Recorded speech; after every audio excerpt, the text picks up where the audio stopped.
What's up, YouTube? Welcome back to another episode of the Wiley Show. People say, you got the same clothes. Yes, I do. It's clean. I go take it to the cleaners, to the wash and fold. I wear the same thing over, and I got some other shirts I might put on. I wear the same thing over and over and over again. I do not. Let me tell y'all something. See, the problem is some of y'all like to keep up with the Joneses. There is no law to say you can only wear a shirt one time. Do you hear me? There is no law. Hey, brand new, I got you, brand new. I got to get them shirts from you, brand new. Just holding on till I get the coins. I'm going to get the shirts, okay? Because she got a whole box of shirts for me in Texas, okay? All right? So as I get the money, I'm going to get them that box of shirts. Let me tell you this. People say, oh, you got the same clothes on. You got on the same clothes. Why you got the same clothes on? You know why I got on the same clothes? It's because I'm in my budget, okay? I'm in my budget, and as long as it's clean, guess what? I got on the same pants. Let me show y'all. I got on the same pants, and shirt. They clean. I don't try to keep up with the Joneses. I don't believe in all that name brand stuff. I don't believe in name brand stuff. Once I make money, I get within my budget. I don't want to look like I got money. Okay? So when people see me, they won't even bother me. Oh, we ain't going to bother him. He ain't got no dollar. Okay? Wait a minute, brand new. Don't just sit in the shirt. I got to pay your money, brand new. I got to pay your money. I got to pay your money. I got to pay your money. I got you. Yeah, I don't do that. You even gonna know I got a dollar in my bank. It gonna look regular. Okay, I'm gonna be in a strip store. You know what I'm saying? I'm gonna look nice. I'm gonna look clean, but it's not gonna be name brand. You think I'm gonna spend $5,000 on a shirt? That ain't me. I don't try to keep up with it now. My mama said I get that from my mother. I'm very cheap. You done already delivered it to the box. Okay, brand new. Thank you. I don't try to keep up with the Joneses. I don't. I go to the Goodwill. Long as I went to the cleaners, and mom said, "You gonna wear the same thing?" I said, "Yes, ma'am." Wear the same shirt, same bow tie. Next week when I get paid, I'm gonna buy another little shirt, and get another color bow tie. That's about it. I stay within my means. I don't try to keep up with the Joneses. I bought some microphones. Broke that up in payments. Brought some microphones for my phone, which we get here on Monday. I stick within my means. You know what I'm saying? I stick within my means. I don't try to keep up. I really don't try to keep up with the Joneses, because when you keep up with the Joneses, that's how you get broke. Okay. All right. I live within my means. Okay. My car is paid off. My car paid off and everything like that. And if I move to Illinois, I'm going to buy a new car. Nope. I'm going to either ship that car from Dallas to Chicago or drive it from Dallas to Chicago. I am not about to buy no new car. Not doing that.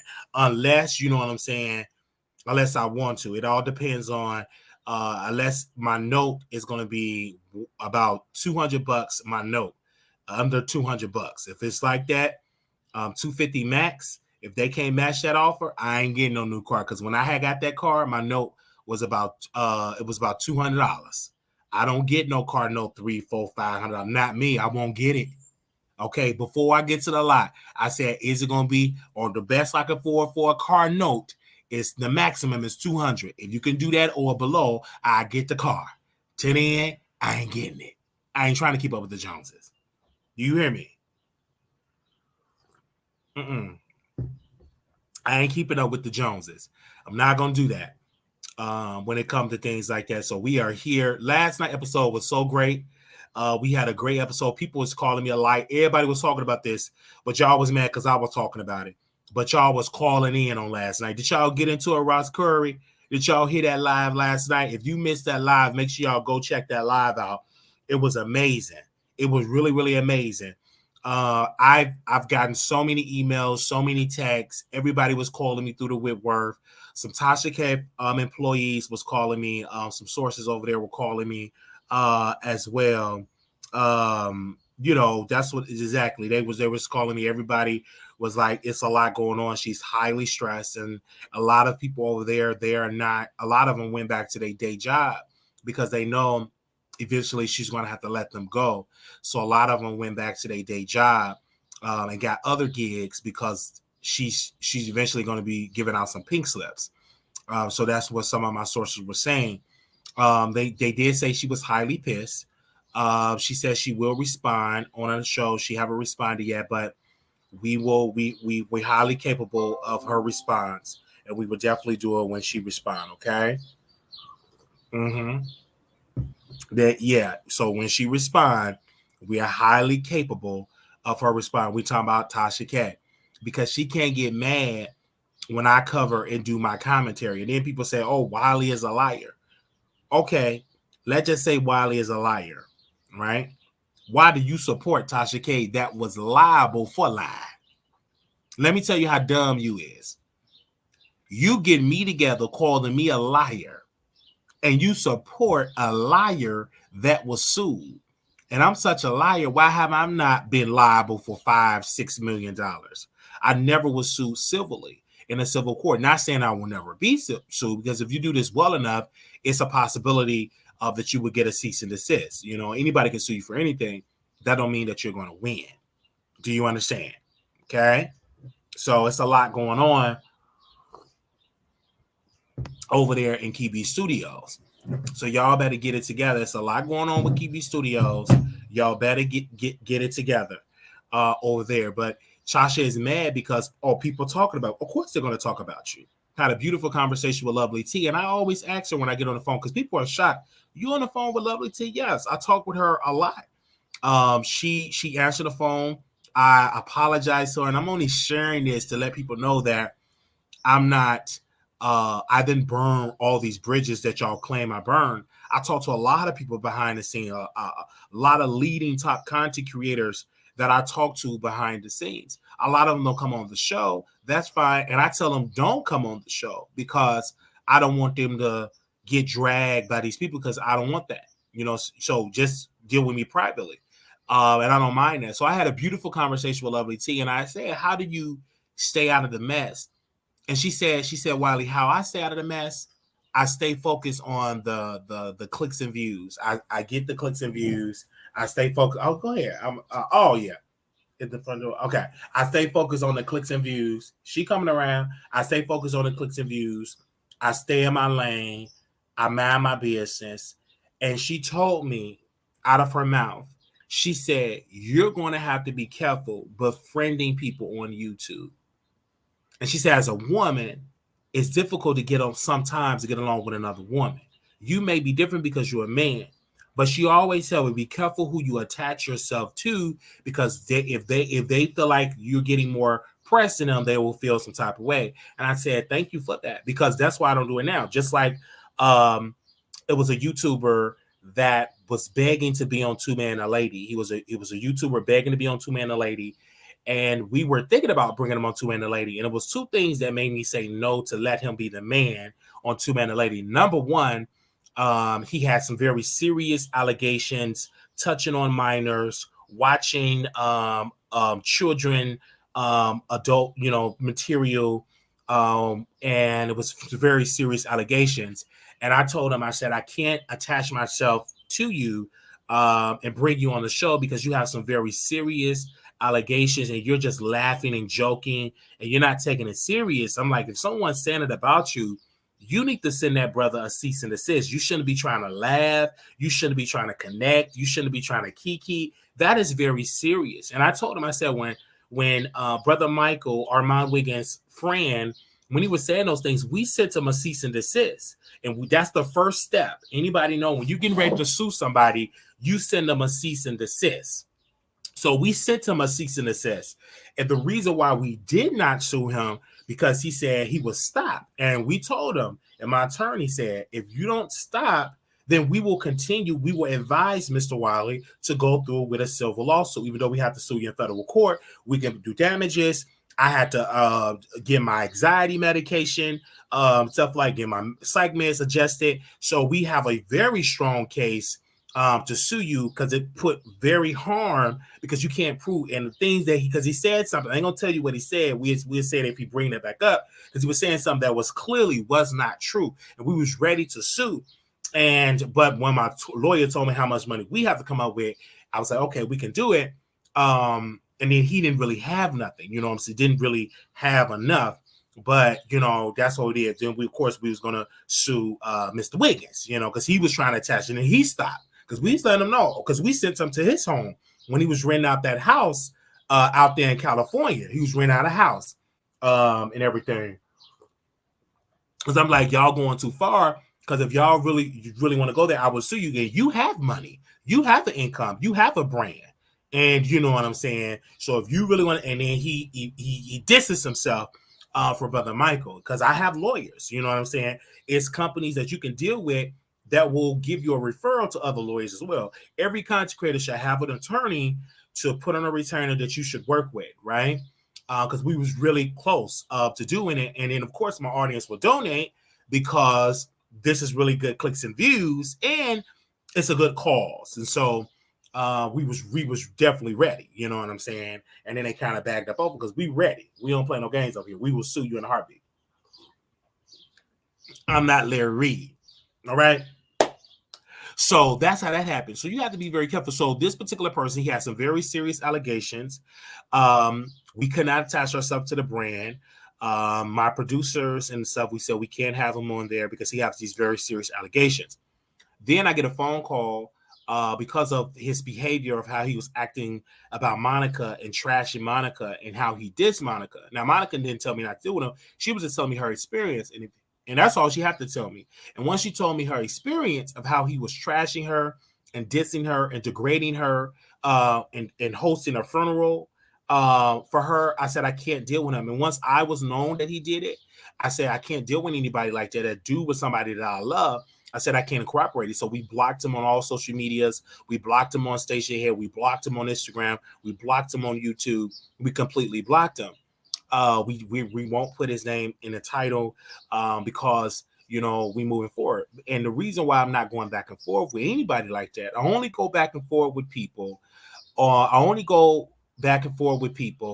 like Armon Wiggins. You really have to work because strategically that's a good move. Number one, Armon Wiggins respond. He have a lot of clout.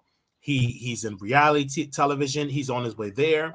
He have a lot of clout, so it makes sense. And I'm attached to Armon Wiggins because there's pictures with me, videos with me and Armon. You know, we go all the way back from 2015, 2016. So it makes sense to do it because we had a friendship. We are attached.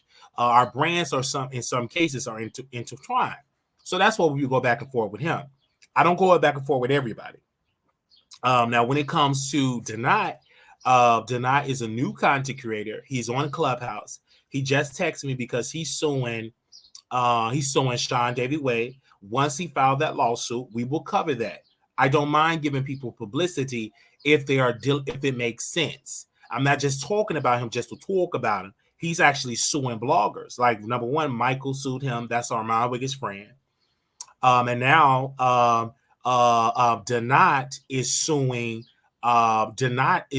Sean David Way.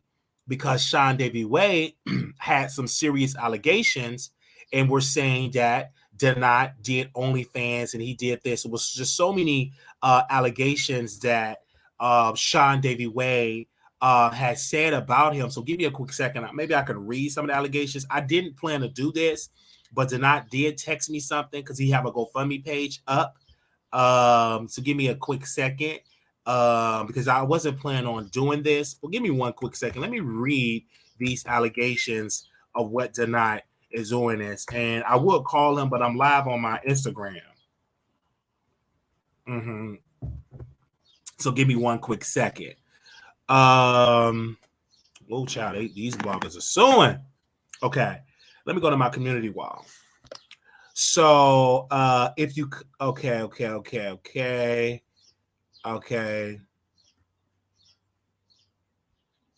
okay, he's trying to raise $5,000. Sean Wiley Show, defamation and cyber stalking. He said, and they said a 30-day notice of a filing of a lawsuit. He also said, give me a second, let me scroll down here. I'm not name dropping. Okay. Sean Wiley absolutely lacks integrity and common decency. I don't know if this is the person. Okay, give me 1 second. He talked about Brother Michael, this court fees. He said, what don't she get? While he taught me to never say the B name. I get clicks and views. She will forever be Helen and Sean Wiley best friend. Absolutely. Okay. So I did with some recent things. Okay. Allegations. Okay. This is something from Sean Wiley. So I've been watching your content. I must say I like you. You're handsome, smart, and actually think of before you speak. Great quality, but I did some research and I heard some things about you that aren't the greatest. Some piece I reached out to about you basically said you just want to use me, clout chase.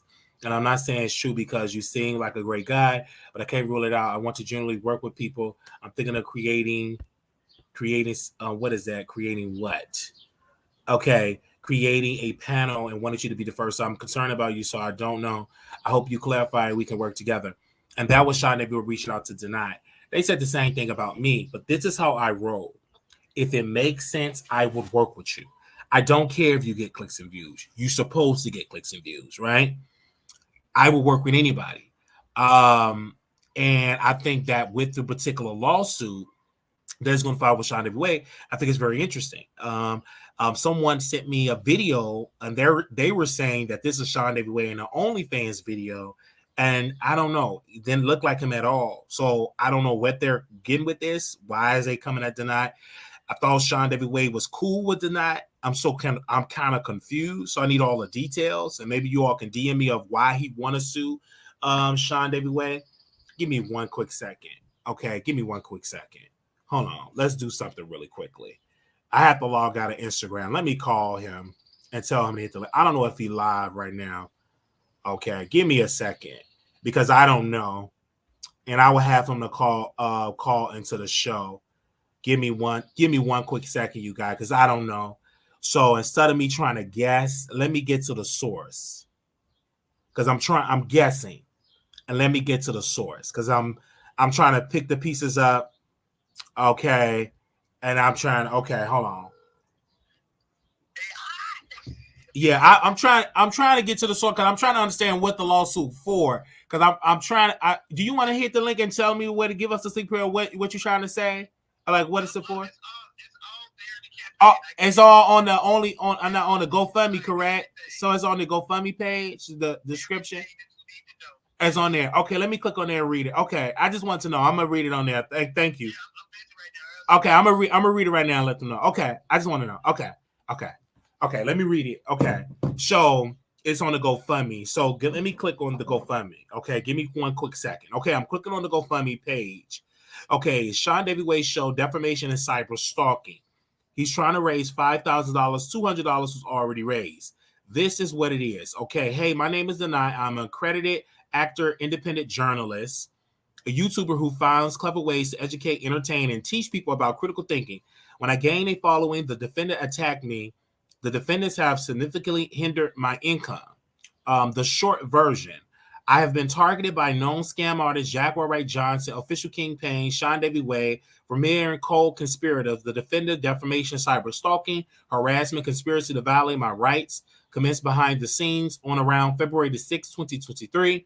The co-conspirators' behavior progressively got worse when I uncovered their plot to human traffic mentally disabled women who claim to be the biological child of the late Aaliyah and R. Kelly. see this article. Okay. The woman is not involved. Is now involved in a cult called Carbonation, led by Nature Boy, who's currently awaiting trial for sex crimes and allegations of human trafficking.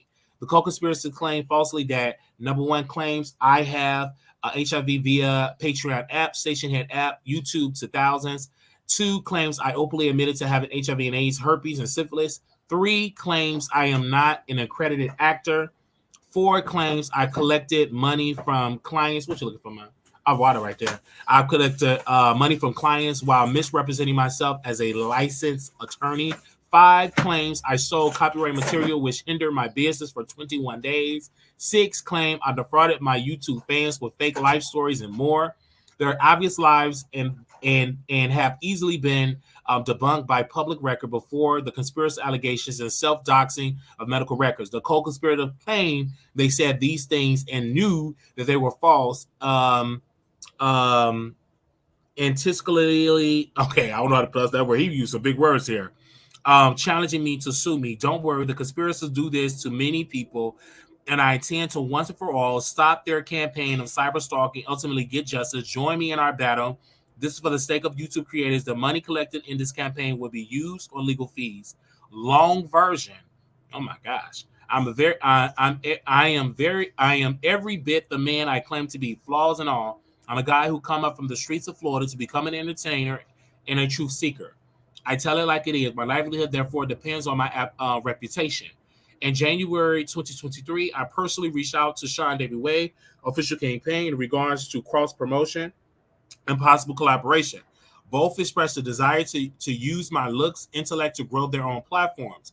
On February 3rd, 2023, Sean David Way was sent a screenshot of me on King Payne's official King Payne platform, in which he replied, "You go on my friend's show before mine." Official King Payne is the founder of the Illustration. Sean David Way panelist platform have yet to be launched because he planned on using me as the face/voice. Sean David Way, after speaking 45 minutes via Instagram phone call, Sean David Way sent me a long message we read. So I've been watching your content, and I must say I like you. You are handsome, smart, and actually think before you speak. Great qualities, but I did some research and I hear some things about you that aren't the greatest. Some peeps I reached out to about you said you just want to use me, clout chase, etc. I'm not saying it's true, but because you seem like a great guy, but I can rule it out. I want to generally work with people. I'm thinking of creating a panel and wanted you to be the first up. I'm concerned about you now, so I don't know. I hope you can clarify. We can work together. You made me nervous, but I hope you're having a good night later, man. I immediately phoned Sean David Way and demanded that he disclose said information from his investigation allegations. Sean David Way refused to communicate such findings. I suspected he possessed content, false narrative, and opinions from Clubhouse that would damage my reputation on YouTube. Okay. He posted an article about Clubhouse. Therefore, the trust was broken.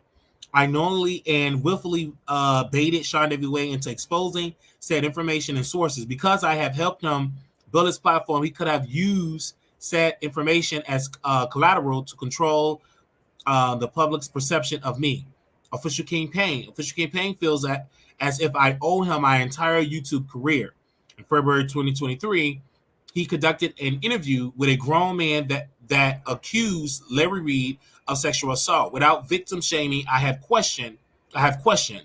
Because I felt there was holes in the story, because Official King Payne have already built an audience covering the story. There was already a collective echo chamber created in opposition to Larry Reed. So the audience turned against me and began slandering me throughout the Section 8 side of YouTube. They allowed Official King Payne to strategically use me as content, which in turn became beneficial to me as I already known as a content creator. Around late February 2023, Official King Payne closed his YouTube live stream, which had more than 400 in attendance. He then invited me to his Instagram live where we discussed possibly meeting in Los Angeles. During his Instagram meeting, a known harasser began to sexually harass me. I felt Official King Payne was solely responsible for that said behavior, as it was his Instagram. he had a duty and responsibility to cease the criminal activity. Because he refused to check it, I left Instagram and blocked all parties involved across all social media. Okay. In the early March 2023, Shine Everyway official campaign and Jaguar Wright co-conspired to defraud their YouTube subscribers to gain money to human traffic a mentally ill woman from Detroit, Michigan to DeSoto, Texas to exploit her dislikeness and false claims of being the biological daughter of Aaliyah and R. Kelly. I was the only content creator brave enough to challenge the malfeasance and smart enough to articulate the actions according to criminal law. Jaguar Wright Johnson. Jaguar Wright Johnson is not only a human trafficking a mentally disabled woman, but she also exploited her husband, a mentally, emotionally unstable veteran, Gerald Johnson, aka Goomba, and his family were exploited by Jaguar Wright and her gang of queers. After witnessing this, I carved a niche for myself by donating more than $1,500 to Goomba in exchange for exclusive appearance on my platform with the hopes that Jaguar Wright would also join. My initial intent was to reverse false narrative and cease endless drama, which was created by Shine Everyway and official campaign. Instead, Jaguar Wright Johnson has been continuously exploited even while she was incarcerated, and the three collectively form a conspiracy against my rights. The conspiracy. It was a public knowledge that I was embarked on a multi-state vacation. Upon information and belief, the co-conspirator took a mental note and set dates and planned to launch an attack on my character and platform on March 23, 2023. While at the airport, I was notified the Shine Everyway official campaign and Jaguar Wright Johnson began to use the Patreon app, station app, YouTube to defame my character with false narrative, specifically claiming that they know for a fact that I have HIV and AIDS. In other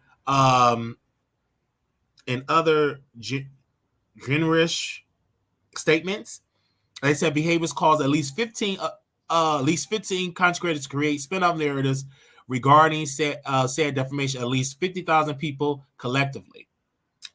This is a screenshot of Patreon called the Burn Book with Denied Picture, and this is what that caption read, quote, introduce you to the NAT, the Nat. This guy gets kicked off and out of Clubhouse and runs over to YouTube just to get popped.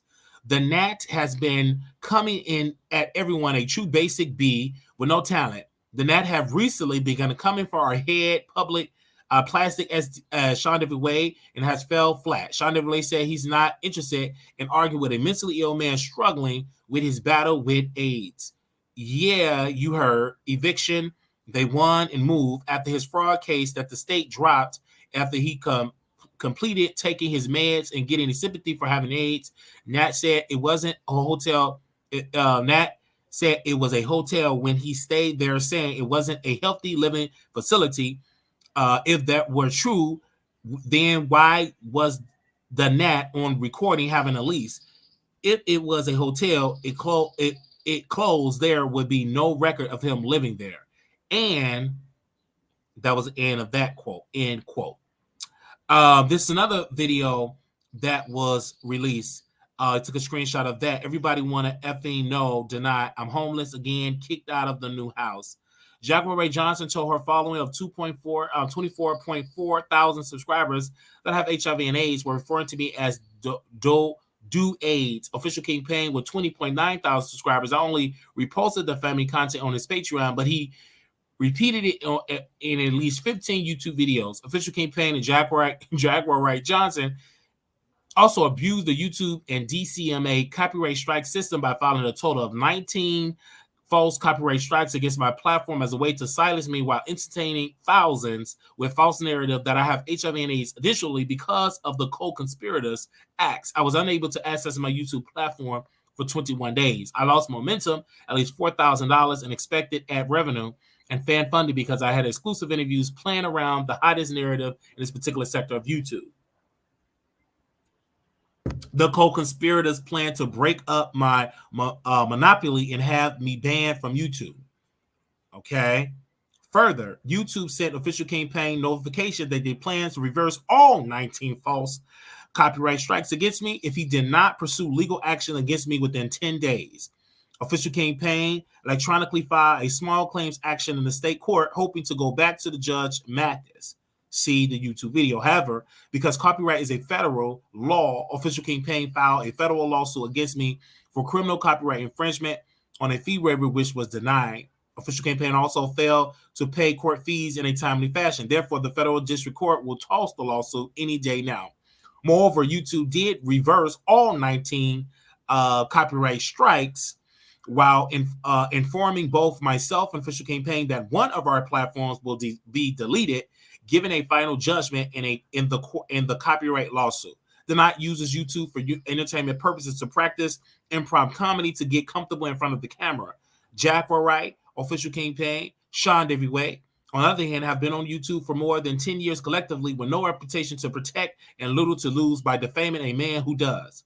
The conspirators also are social media bullies, best known for a series of debris online adventures, from conspiracy theories about celebrities and more recently exploitation oversaturated of Jaguar Wright to claim dominance in the small YouTube sector. I'm vocal, skeptical of, and perhaps also a reminder of everything the co-conspirators are, not in terms of character, hard work, and personal achievement.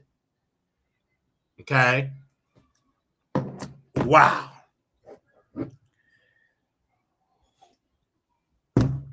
That was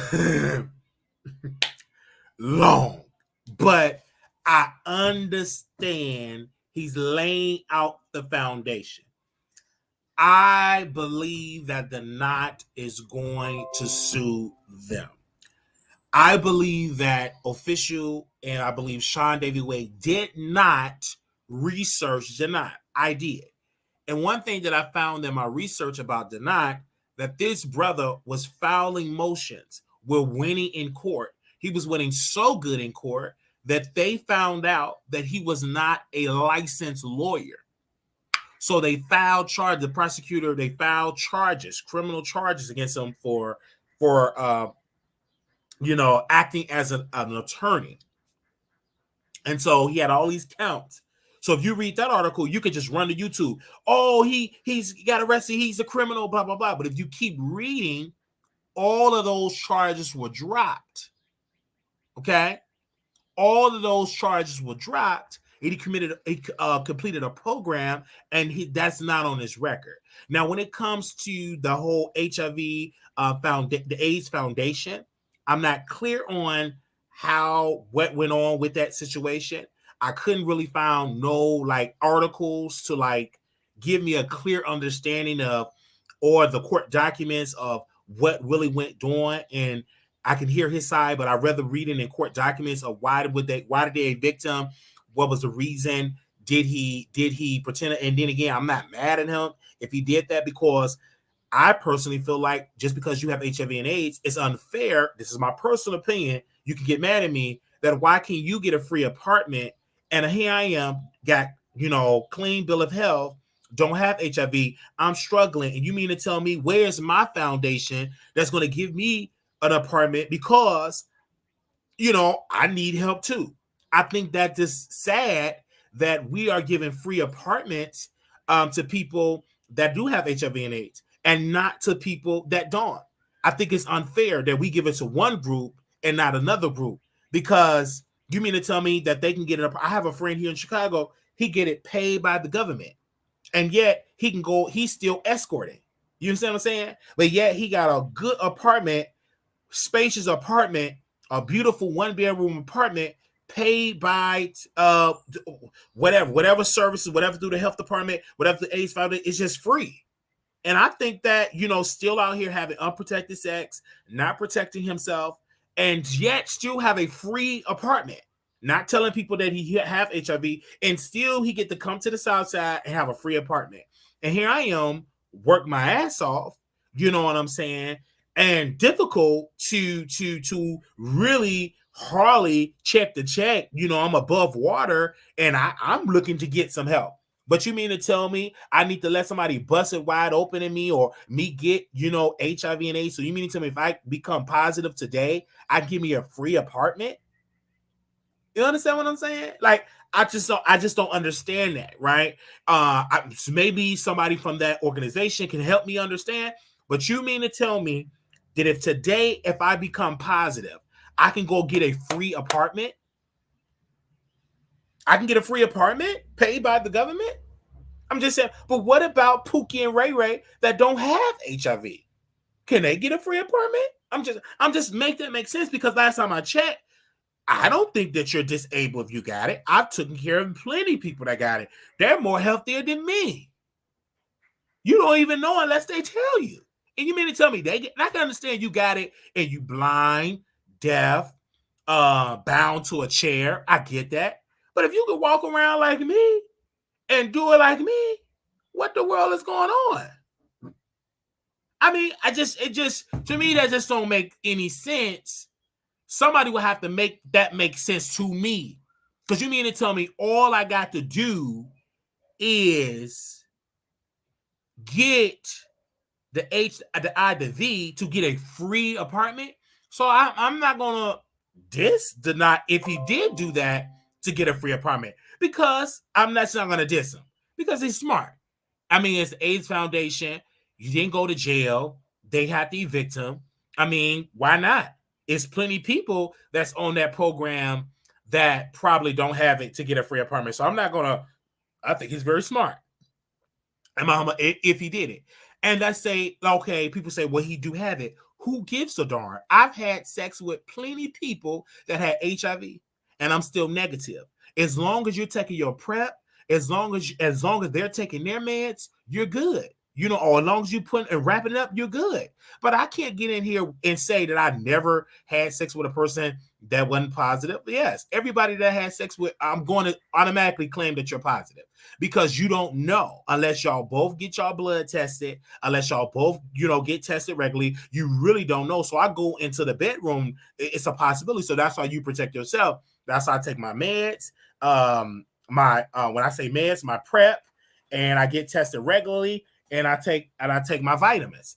That's it. That's all you can do. And I wrap it up. And sometimes I don't wrap it up. You know what I'm saying? Hopefully, the person that I do had sex with that is positive, he's non-detected. He take his meds regularly. He go to the hospital more than me. Very healthy guy.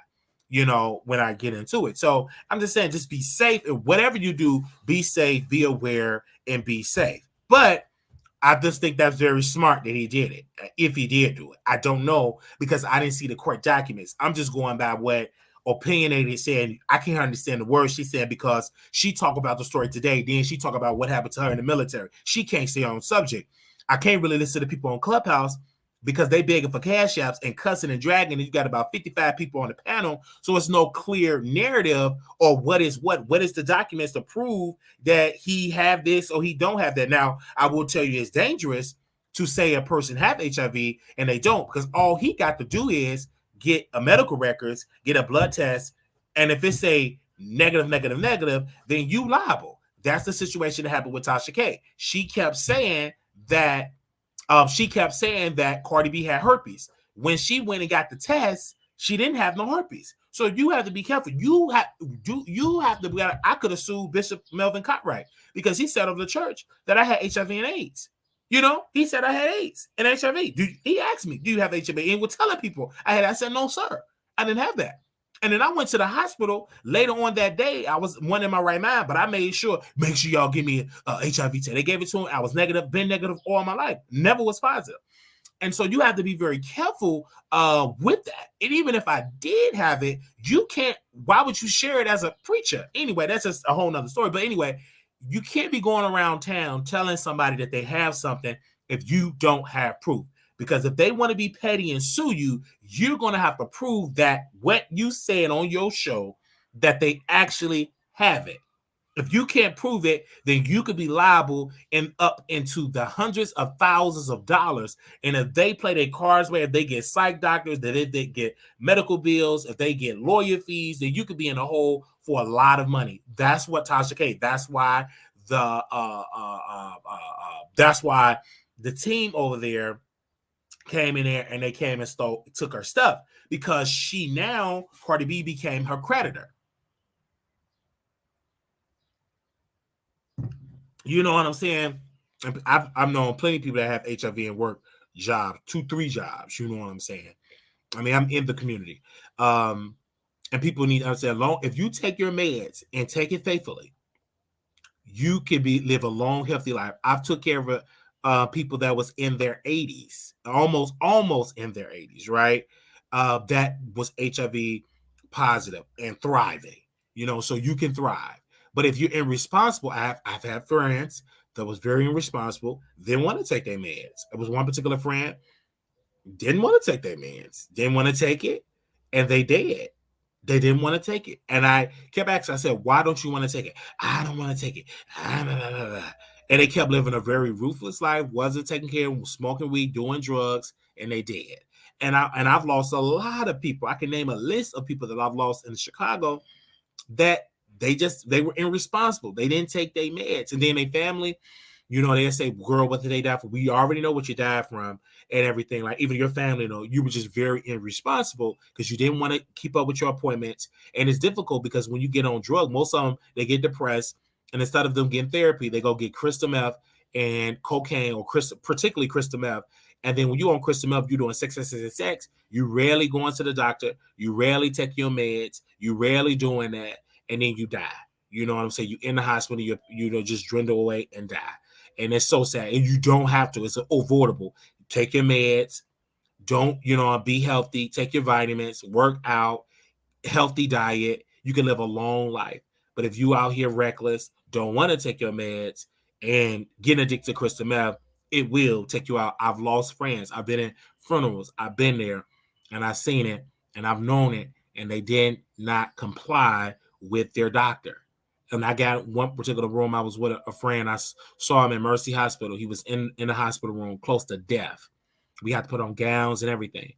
And he finally told me, he said, Wiley, I have HIV. And I said, really? I said, but I said,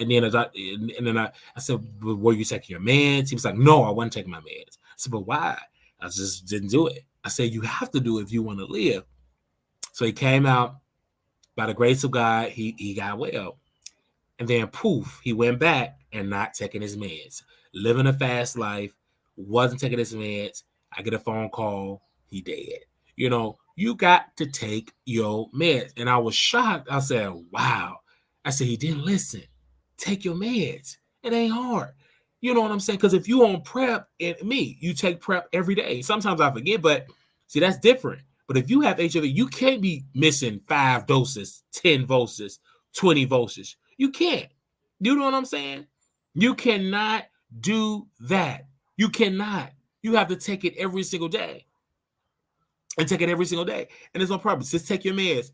In the morning, eat your breakfast, take your meds. I have a friend, he's very active in taking his meds. Every single day, he take his meds, he goes to the doctor, he get his blood test, he work out, he's in the gym, he's living a very healthy life. Amazing. He's amazing in bed. And when he told me, he said, Wiley, I have HIV. I said, I'm not going to judge you. You're very healthy. You take your meds, you comply with everything. I'm on PrEP. We good to go. Let's get in this bed and get it in. I'm not going to be like, oh, I can't do it. That ain't me. Because I'm educated. I'm not, let's get it in. Okay? Let's get it in. He's very healthy. I'm on PrEP. And he's just amazing in bed. You know what I'm saying? I can't even say what I say in the bedroom, because that's my business. But we get it in. Some of my best sessions with him, in the bedroom. Just some of my best sessions. Woo! I can't even say what I say in the bed because it's very controversial. So I can't repeat it. I may repeat it on members only, but I can't repeat it on YouTube. But we get it in. All right? I know a lot of people, like if you're in the LGBT community, a lot of people, if they honest. You know what I'm saying? So I just think like people just, and it's not the 80s. Now, if this was 80s, it's a different time. We have so much medication, so many services. There's no excuse why you just have to be taken out by that. You just did that because you wasn't taking your medication. It's so many good meds. This is not the crisis that it once was in the 1980s, early 90s. We have so many good medicine. Some people can only take a pill a day. So it's not that what it was. All you got to do is comply and be there with your doctor. It's just really you can live a long, healthy life. I get tested regularly. Regularly, I get tested. The swab, the blood, regularly. Like right now, my doctor said your vitamin D low. She said take a vitamin D supplement. That's why I'm outside getting the sun. You know what I'm saying? Because typically when I was in Texas, I'm just all in the house. Well,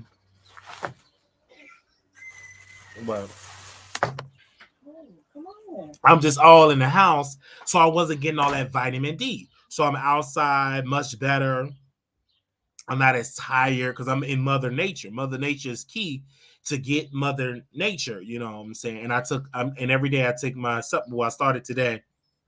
And this person said, just eat your breakfast, take your supplement, when a meal, and good to go, and get in that sunlight. And that's what I do. I get in that sunlight. And that's why I get the sun. I'm right outside with Mother Nature. Because when I'm in Texas, I'm always in the house. And so now, when I go back, I'm going to be like in my balcony area to get that sunlight, let that sunbeam, and get out that house. Because I just be in the house, and I'm rarely outside. So now I'm outside in Mother Nature. I was outside. Me and my niece was out there walking. So I'm going to take them out on another walk, getting outside exercise. My sister said, I see you slimming down. And she said, well, what's the secret? I said, the secret for me was putting down the blunts. And I was smoking like 3 or 4 blunts a day. Every day I was reaching out to my weed man. Let me see if I can call him right now. All right, station. All right, station head. Let me see y'all later. I'll talk to y'all later, station head. Y'all head over to YouTube. Because y'all ain't number Armon Wiggins fans in the bushes. So if y'all want to listen to me, go on over to YouTube. He won't see y'all, I guarantee you. Now, if you comment, he might see you. But he ain't going to see if you come over to YouTube. Give me a second here. Let me see if I can call him. Let me see.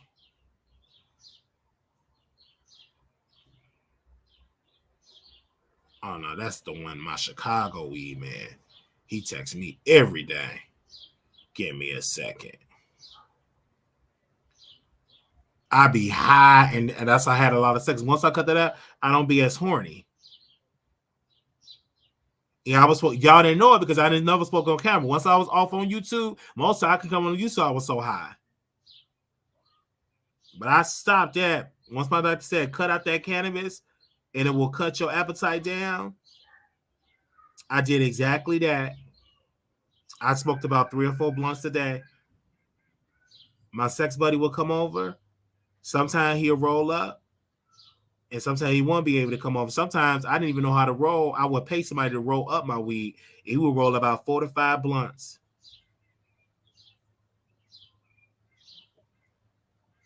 And I would eat everything. Hey man, I gotta get y'all on the show. If y'all free sometime like Thursday or Friday of next week, of the week coming up. Okay. Because I know y'all have the music and stuff. Yeah, so I got you. Yeah, so I'm gonna text you and stuff like, and just let me know like the time and everything. Cause I got another microphone so y'all to use and stuff like that. I was waiting on the other microphone. Oh, okay. That's a bit. Yeah. So how you been? I've been good, bro. Well, that's good. Seem like you busy. Yeah. I'm in these plays right now. Oh, okay, man. I'm excited to see y'all. Are you gonna be talking or just your guy, your friend? Jay gonna be talking. Oh, okay, man. They ready for y'all. Jay, they ready for. And I got a lot of questions too. What they been saying? Like about the music, you know what I'm saying? I think we're gonna talk a little bit about politics, a little bit, but mainly about the music and politics and contracts and stuff like that, and who y'all were like, you know what I'm saying, about the whole Dallas rap scene and et cetera. I ain't gonna tell you everything because I like it to be organic. You said they been asking my question? Yeah, like who you gonna have coming on the show? You know what I'm saying? I said, I don't think, because I heard y'all song, and I'm like, they ain't trash, because, I had interviewed some trash artists before, but y'all not really trash at all. The record that y'all let me hear. Now, we in the strip club last night to see how it sounded in the club. Right. Oh, it was dope at the strip club. That bitch be shaking their ass. All right. Damn. I didn't like take. Oh man, I gotta go to the strip club. Okay, cool. I'm excited about getting you on the show. Yeah, nah, that's a bet. Just let them know, like, shit, you gonna be having an artist that he realize smart. They realize smart and bitch. He gonna be spending some game that not a lot of people talk about. Exactly. So they gonna see the different side of Dallas for real. I'm looking forward to it, man. Yeah, it's a bet. I got you said next Friday. Yeah. Next Friday coming up. Right? Yeah, the Friday coming up, everything. I got the microphone for y'all, for everything, the whole setup. Yeah. Okay, that's a bet. I got you. All right, man. I'm gonna let Jay know. Okay. All right, that's a bet. All right, bye-bye. All right. Yeah. Okay.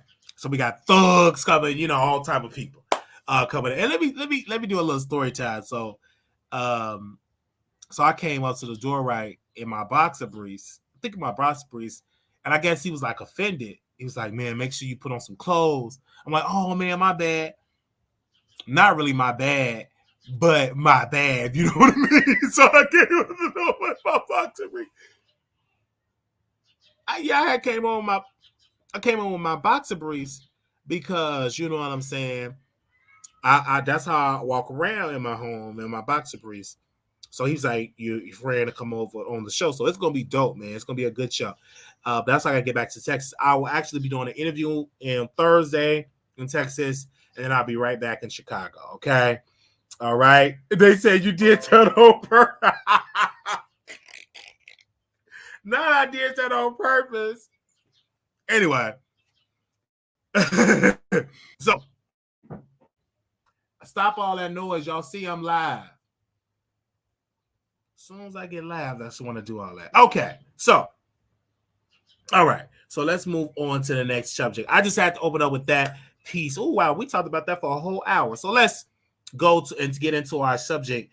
Thank you for that. But also, so when he ever filed the lawsuit, we will cover it. It's going to be expensive because official live in one state. Sean David live in another state. So we will see how that's going to play out as well. Yeah, they come in my home. They've been in my home before plenty times.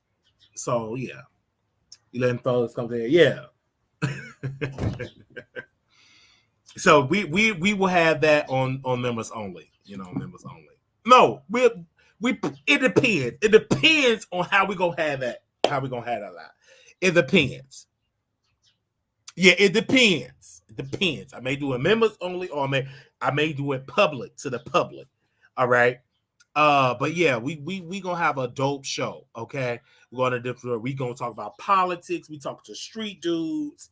We do a lot over. It's literally someone said it clearly. They said, Wiley, this is a variety show. This is so clearly. They said it without a doubt. They said, Wiley, this is a variety show. Okay. So when it goes to the dot thing, I will talk about it. And see, this is the thing. I think people keep saying, oh, he's a clout chaser. Everybody on these YouTube street is a clout chaser. Why is we making that to being a bad thing? You want people to come to your channel. Okay. All right. So everybody get out of this whole idea, clout chaser. Everybody that's on this YouTube streets, including your fave, they want clout. They're chasing clout. Armon Wiggins talk about female rappers is because he's chasing clout. He go to Cardi B party, get liquor thrown down his throat because he's chasing clout. He attached himself to because he's chasing clout. So get out of this mind frame and try to beat up on Denat and calling him a clout chaser, because I'm going to say we all out here chasing clout. Why is that a bad thing? We made that into you're chasing clout. You want more people to see what you're doing on your channel. So if you invite them on your channel, that's you. You don't have to talk about Denat. But they're talking about him, and he's responding. And they're talking about him on station. See, the problem is they talk about on Patreon, on Stationhead, and in some cases, they talk about on YouTube. I'm kind of surprised at Sean David Wade because he don't really need to do that. He has something that is working for his channel. He does his documentaries. He don't have to be in a mess.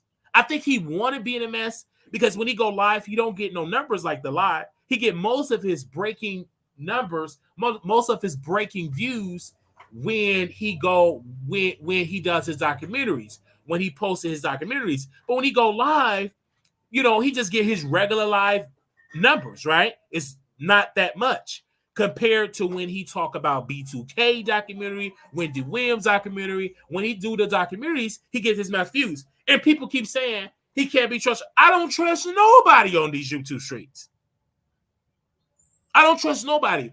But what I do, I hear the story. You bring a story. If you file a lawsuit, I'm going to talk about you. If you bring something of substance, I can do content on it. A lawsuit, that is content. When King Payne was on Chasing LA, that was content. That's why we brought him on the show. I was dragged for bringing him on the show. Why would you bring him on the show? He did about you because I put my personal feelings aside and what is best for business, right? We won friends. We won kumbaya. It is what it is. So with this lawsuit, we reached out to Denat. We reached out to King Payne. King Payne hung up. He was like, I'm the one that found. He hung up. Denat answered. He came on the show. So it is what it is. Then Opinionated Struggle Voice, she went on Clubhouse and she wanted to bring me on Clubhouse. I declined because why would I spend hours on Clubhouse when I can do it all on YouTube? And if I want to have, I said, Kiba, if you want dialogue with me, you come to my YouTube channel and we can have dialogue. I'm not doing it on Clubhouse, right? So I went on Clubhouse after he was off the air just for a couple of minutes, made my presence known, and they blocked me from the room, right? Because they wanted to beat on Denat and say, oh my gosh, Wiley, you want to sleep with Denat? No, I don't want to sleep with Denat. I think Denat is a very attractive guy. I don't want to sleep with Denat. But what I will not take from anybody is trying to sell me a poop sandwich and saying that it's ice cream. You can't say that you can't stand Denat, but yet you're putting a donut symbol in the Clubhouse room and getting clout off his room when he's not even on Clubhouse. So you can't say, if you can't stand a person, he's a scammer, he's evil, then why are you talking about him? If you want to eliminate an evil person, don't give that evil person any praise, any clout. Don't give them anything. That's how an evil person just go away. But you talk about that. See, the problem is y'all say he evil, he a cloud chaser, but you talk about him. So if he all these things, stop talking about him. You talk about him because it helps you get views, right? They talk about Denat on Patreon because it helps people subscribe to the Patreon subscription. They talk about it on Clubhouse because it make them go into the room and listen to about him on the Clubhouse. But I'm not going to get and join this bandwagon. I am an independent thinker, right?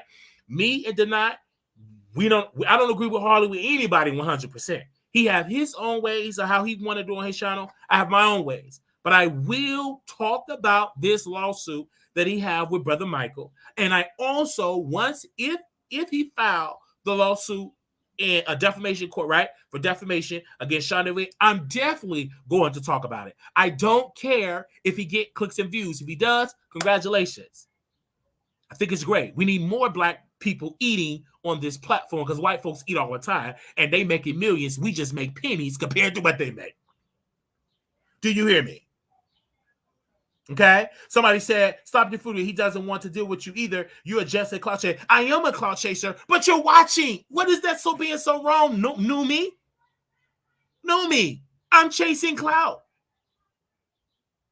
It is what it is. Yes, I'm a clout chaser. Absolutely, I'm chasing clout. Absolutely, I'm chasing my dreams. Absolutely. You chasing it too. You should be, instead of chasing your baby daddy that don't want you. Do you hear me? Yes, I'm a cloud chaser. And say something that ain't true. Because right there, that's a fact. Don't that make you feel good? I am a cloud chaser. Yes, I'm chasing clout. Every day I open my mouth, clout chaser. When I use the toilet, I'm clout chasing on that toilet. When I'm throwing out the trash, I'm clout chasing, throwing out the garbage. Do you hear me? The moderators, they in the bushes watching. But I love it because this is open chat, open dialogue.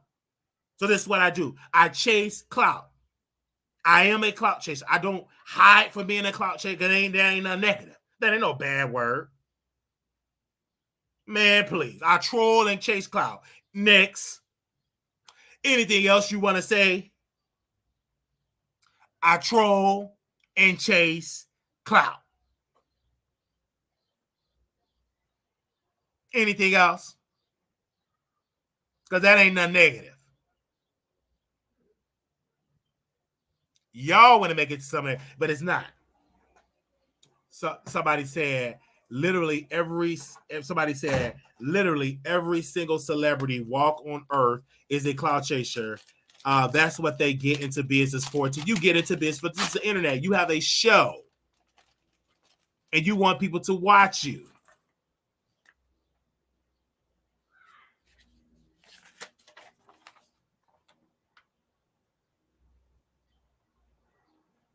Okay.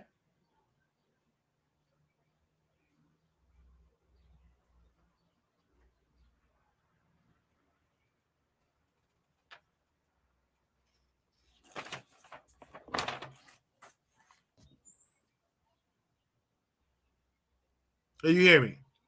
Literally every single celebrity walking the earth the cloud shape. Absolutely. Why get into business for we get into the business for the yes. That's why they get into the business for the attention. Absolutely. So I just had to let y'all know that. Okay. So when people say cloud chaser, ain't nothing wrong chasing some cloud. Ain't nothing wrong with that.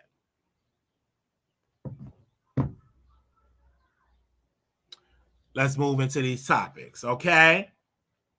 I'm on it.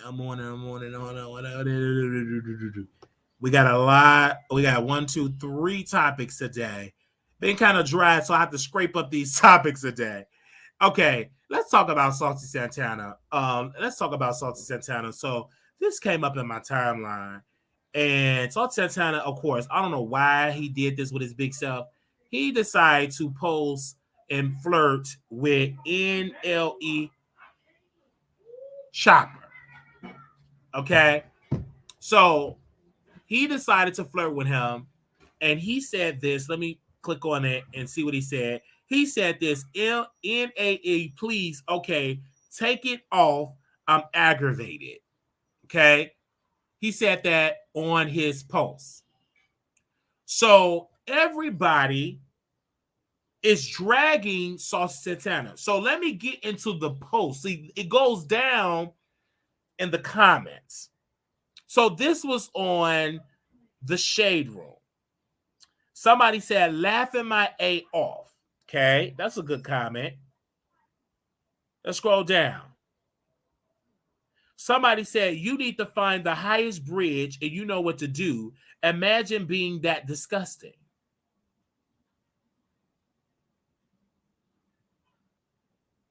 Okay.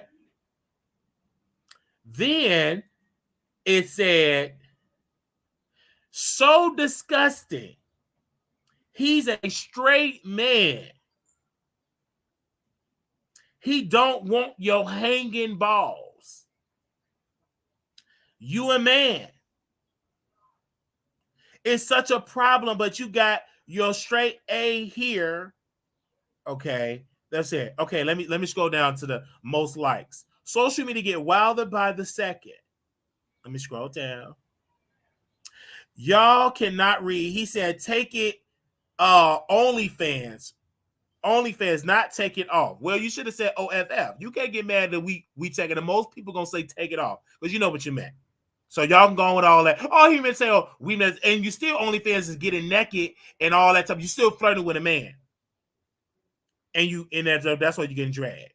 Okay, Young Mammy. Somebody said, "Hey, young man, get off his page." Somebody said, "Y'all got all this from him telling the boy to take it to OnlyFans." People really this slow.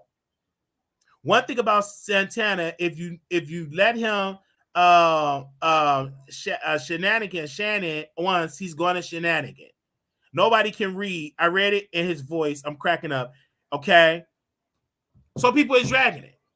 So he said what he said. And don't get mad when social media is saying the narrative. It is what it is. So took it to OnlyFans, take it all. Many people will say take it all. Some people say OnlyFans. I've said most people that I've talked to, the black women that I talked to, said it was disgusting that this huge black man that sleep with man is flirting with a straight man. That's exactly what the black women that I talked to. I talked to the Shaquitas and them, and Shaquanas and them. Those were the complaints that they were telling me, that this overgrown man with nails, extra feminine, and some black women said he's more feminine than some women, but he's not a woman, and you cannot be flirting with a man. But that's only the press and publicity that we get, because when they post his music, it don't get no clout like that. When he's flirting with a man and being controversial, that post got 263,349 likes. Ain't nobody paying attention when they post his music. They don't pay no mind to his music. But when he's being this character, flirting, wearing nails, having a purse, being Carisha Please side piece or shy chick or a friend as being her assistant and all of that, being her wing person, that is when he is getting the publicity. But when he do walk, don't nobody pay him no mind. They think of him as a joke. And my thing is, any change his foul up, it's just not that good looking to see a man with lip gloss and a beard. I can't receive that. It's hard to market that. You got on a whole beard and you got on lip gloss and shades. I can't, like, who gonna buy that music? The gays really don't mess with him, because when he go out, he get beat up, jumped on, he be getting into fights. They don't receive him. And nobody bump into no Salt. He got a whole beard on. Now, what I told Salt Santana, I said, you need to write records for the City Girl. All the records you're writing, write it to the City Girls and just get writer's credit, because you will never be a successful rapper. I'm going to tell you that right now. It haven't worked lately. You'll never make it. You never had a gold record. You never had a #1 record. You never sold out a show on yourself. You never went to tour and sold out arenas. It haven't happened lately. It could eventually happen. It just never happened lately. It just never happened. Because I think you have an identity crisis, because you don't even know what you want. One day you got on hair. One day you got on makeup. One day you got a big old beard with black spray sprayed on your chin. And then you extra feminine. Like, and then you huge and you obese. So it's just so many things that ain't really making no sense. The reason why Lil Nas X is easy and marketable, because he's more masculine. He's attractive. He's chocolate. He's physically fit. He makes good music. He's not trying to be a female. He's into being a man. He catered to man. He bring men in his videos. It just really like, he ain't out here wearing hair and nails and red lipstick, the big old beard. I think Santana trying to force that down the throat, and we're just not ready. Maybe in the next 10 years, we're just not ready for this. Just not ready for this. I think that if he was physically fit, then maybe we would do it. But he have on man breasts, black beard, extra black spray on his chin, lashes, extra feminine. He sounds like Carisha. It's just like he identity crisis. And then I told him, I said, you need to get away from Carisha, is because you're picking up her personality, you're picking up her mannerism, you're picking up the way you talk, because you're sound like Carisha. We already got Carisha. We don't want to see a dude sound like a female and you in hip-hop. It's just not going to make it. And I know it's controversial to say it, but that's why they're not buying your records. Lil Nas X is more profitable. When he was smart, he didn't just come out the closet when he started. That man came out of the closet soon when he was successful. Once he had the #1 record, Ride It Like a Pony, or whatever song he had, I'm ride this thing like a whole time, ride till I can't no more. I got a horse in the back. And then, okay, he came out. He's already successful. And then he mostly embraced being a butch queen. This person, one day he wanted to be trans, breast, and all this type of stuff. It's just like, it's just like, I just don't get it, man. Like, I really don't get it. He's just doing too much. It's just too much. And Bobby Lights, guy, the reason why he never made it as an artist, because he's busting it wide open on OnlyFans, busting it wide open. He got lips, not his lips, eyebrows, that's not his eyebrows, butt cheeks, that's not his butt cheeks. He do it too, and his music career never got off the ground. You have to know who you are. Stop trying to be all these different identities, because it's not working. And that's why he have not sold, not #1 record, walk went nowhere. He not really making that much money in his music at all. Okay. Really not. I think that he will come out better being a reality show TV personality. He's on his way doing that. Because if it didn't work for Erica Banks, it damn sure ain't gonna work for Saucy Santana. That's why she's doing reality television. Because musically it's just not working. He have not really came out on the tour. His music just sucks. He's not really that. I think he's a better rapper because when you hear the raps, you want to hear the female rap what he's rapping about. I think if a female would have did the song "Walk," it would have been more iconic. If Nicki Minaj would have did the song, it would have been more iconic. If Erica Banks probably would have did the song, it would have been more iconic. If Young Miami and the City Girls would have did "Walk," it'd have been more iconic. Her being beautiful and thick chocolate, it would have been. But him, no, like it was a joke. We didn't care. It didn't go nowhere. It did not have it didn't go gold. It never went on chart. Saucy Santana never had a top 10 record, a top 30 record, a top 40 record, a top 50 record, a top 60 record. Like he rarely was on the Hot 100, if he ever made it on the Hot 100, and stuff like that. I just think that that's probably why he's such a failure. He have to lust after a straight man because that's all he can do is lust. I think he needs to take away from the lusting, push back the plate, and get into the working out, and then maybe we would get into his music. And I can say this because I'm part of the LGBTQIA community. I just think that Saucy Santana is just doing a little bit too much, and this is why I don't rush to buy his music. I would rush to buy Lil Nas X music. It's more presentable. I can identify with Lil Nas, but Lil Nas X I can identify with. I want to sleep with Lil Nas X, but Saucy Santana, I just want to just say no. I just want to say no, and it's just one right, and just wasn't great at all. And then he will always have to be on tour with other people. He can never do a tour by himself. It's just going to be in a one little shack. If you do a garage tour, go around the country in a garage, that's when he would be successful. But you would never see him in a theater tour by himself. I haven't seen it lately. That's why Nicki Minaj never did a record with him at all. So we will see. It could change, but as of right now, I don't see it happening no time soon, right? So we will see it. I know a lot of people say, well, why are you saying this when it comes to stuff like that? But I'm just saying this is definitely going to go as well. I think he just invests with all of that. But I think personally, he needs to be more masculine and start taking off that black spray on his screen, grow a neck, lose weight, get, you know what I'm saying, take the sunglasses off, you know what I'm saying, get away from Carisha, get his own identity, because when Carisha wanted to drag him, they dragged him. Anytime it was a video that came out, they started to drag him. So you got to get it right when it comes to stuff like that. And I'm just being 100% honest. And I know people don't want to hear, but it is what it is. Most of y'all saying it privately. I'm just saying it out in the open. I don't see it. I just think most of the time he just need to do a garage tour. If you do a garage tour, I think that would be more great. If you do a garage tour, is what I'm saying, honestly. Okay, just get on the garage, do it like, you know what I'm saying, go get into some public housing, Section 8 housing, ask Pookie and Ray Random, can you get in a garage and perform Walk? And, it'd be very successful, it'd be something new, get in a garage tour. I personally believe that he should get in a garage tour, do it right now, and I think it would be good, but I don't necessarily want to see it as well. Like, did he have a good record like Walk? Yes.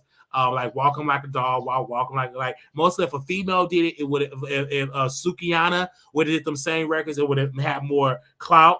When it comes to that, even She's a Joke. Because she said eat his booty. What did she say? Eat somebody's booty or something like that. Even She's a Joke, but she's a female, right? She's a female, and it looked like her titties got like evil spirits. It looked like they evil, got veins coming out of it. But I think it would receive that if Sukihana was to do those type of records, like Walk Up Like a Dog and all the records that Saucy did. If women would have did them same records, it would have been more profitable. I think it would have got more buzz because it came out of his mouth. Personally, in my humble opinion, I know people don't want to hear this because it's just the truth. Suki said eating his A word. Yeah, eating his butt. Yeah, Suki came up that song, eating his ass. Yeah. I don't know how the song go, but I like the record. We'll play it on Station Head.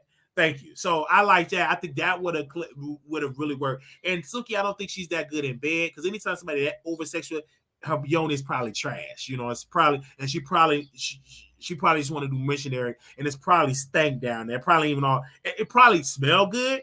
I'm not gonna say it stank, but it probably ain't all that good as she claimed it to be. You know what I'm saying? Probably in the oil good. I would have to test drive it and see. Maybe I can smell it. Let me call it and see if I can smell it and taste it. Let me see. Maybe if I get the money, and once I make it in the industry, I'm gonna taste it and then come back to y'all and tell y'all how I tasted, how good it was and everything like that. Because I don't know. It probably could be good. You know what I'm saying? I don't know. But I will call her and once I make it, I get get her on the tour bus and you know what I'm saying, see how it goes and see if it's actually amazing, see how it smells. And we're gonna smell it first. If it smells good, and I taste it and ride it and stuff like that and see how it goes. But I would just definitely say about it because I don't know. I don't know if it really tastes good or not. I don't know. But she claimed that it's so really good.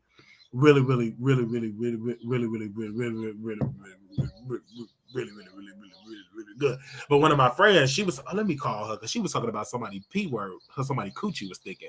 Let me call her. Hold on, y'all. Give me a second. Let me see. Let me call her right quick. Excuse me. Okay. Let me see if she answered. Give me 1 second. Somebody said, why now? Why you gay, man? I'm not gay. I'm not gay. So that statement ain't for me. Okay. Oh, let me see. If she answers. Oh, she ain't answering. She didn't answer. Okay, she didn't answer. Okay. All right. So I just have to say that I know people don't like what I'm saying, but it's just my particular truth when it comes to stuff like that and everything. But hold on. Somebody asked me for $15. Oh, that's a politician. Oh, he look good. Well, let me save his picture. Damn, he look good. What's his name? Colin R. Red. Okay, Colin R. Red. You good looking. You asked me for $15. Let me take a little screenshot and see how your picture. Let me see if you got any pictures on Instagram. Hold on 1 second, you guys, because Mr. Colin Red asked me for $15 to donate to his campaign. Let me see how he look. Give me 1 second. Let me see. Give me 1 second, y'all. I got distracted because he looks really good. Hold on. Let me see. Let me see if he's on Instagram. Because I get so many political emails. It's crazy. I get about 20 or 30 on a day because I used to donate a lot to campaigns. I kind of stopped. So they email me a lot. I'm on all these email lists. Give me a second. Hold on 1 second, you guys. I was distracted by this good-looking man. Okay, he's a fourth-generation Texan, former NFL linebacker, congressman, running to be the U.S. Senator from Texas. God, okay. Wait a minute.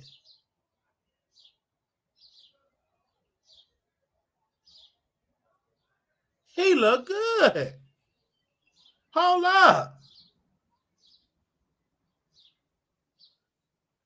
Hold up.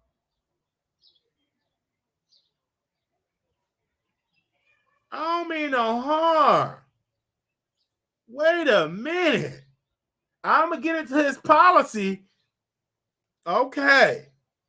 Golly, he look good. Let me scroll down. Do he got any...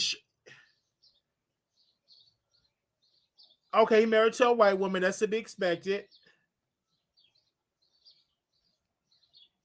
People on the ground were over. Then... Oh, he got a deep voice. Okay, and he bald-headed. Ooh, I know he be satisfied his wife in the bedroom. Okay, he got 2 kids. Okay. Ooh, I should be flirting like this is so unprofessional. It's a picture with Joe Biden. Okay, my mama business. I can't. He look good. Hold up. I don't mean no harm. He look good. What's the problem? He look really, really good. Okay, I'm gonna get into his policy. Okay, we gonna get him on the show. We gonna get him on the show. Hey. Oh, you get your hair done. I'm in Chicago. Are you getting all done up for me? you at? I'm in Chicago waiting for you. You in Chicago for real? Yeah, I'm in Chicago. I'm here until Tuesday, but I'll be back Saturday. So where you at? Out in the suburbs. I can text you where I'm at. Okay, cool. Okay, we can do our interview. Okay, when you want to do your interview? When you want to do it? Because it's been forever. I don't know. Let me get my hair done. Just text me, okay? Okay, I'm going to text you. Okay. Okay, bye-bye. Okay. All right. You at your mom and my mom's. Doing the same thing. I'm doing the same thing as Sausage Antenna.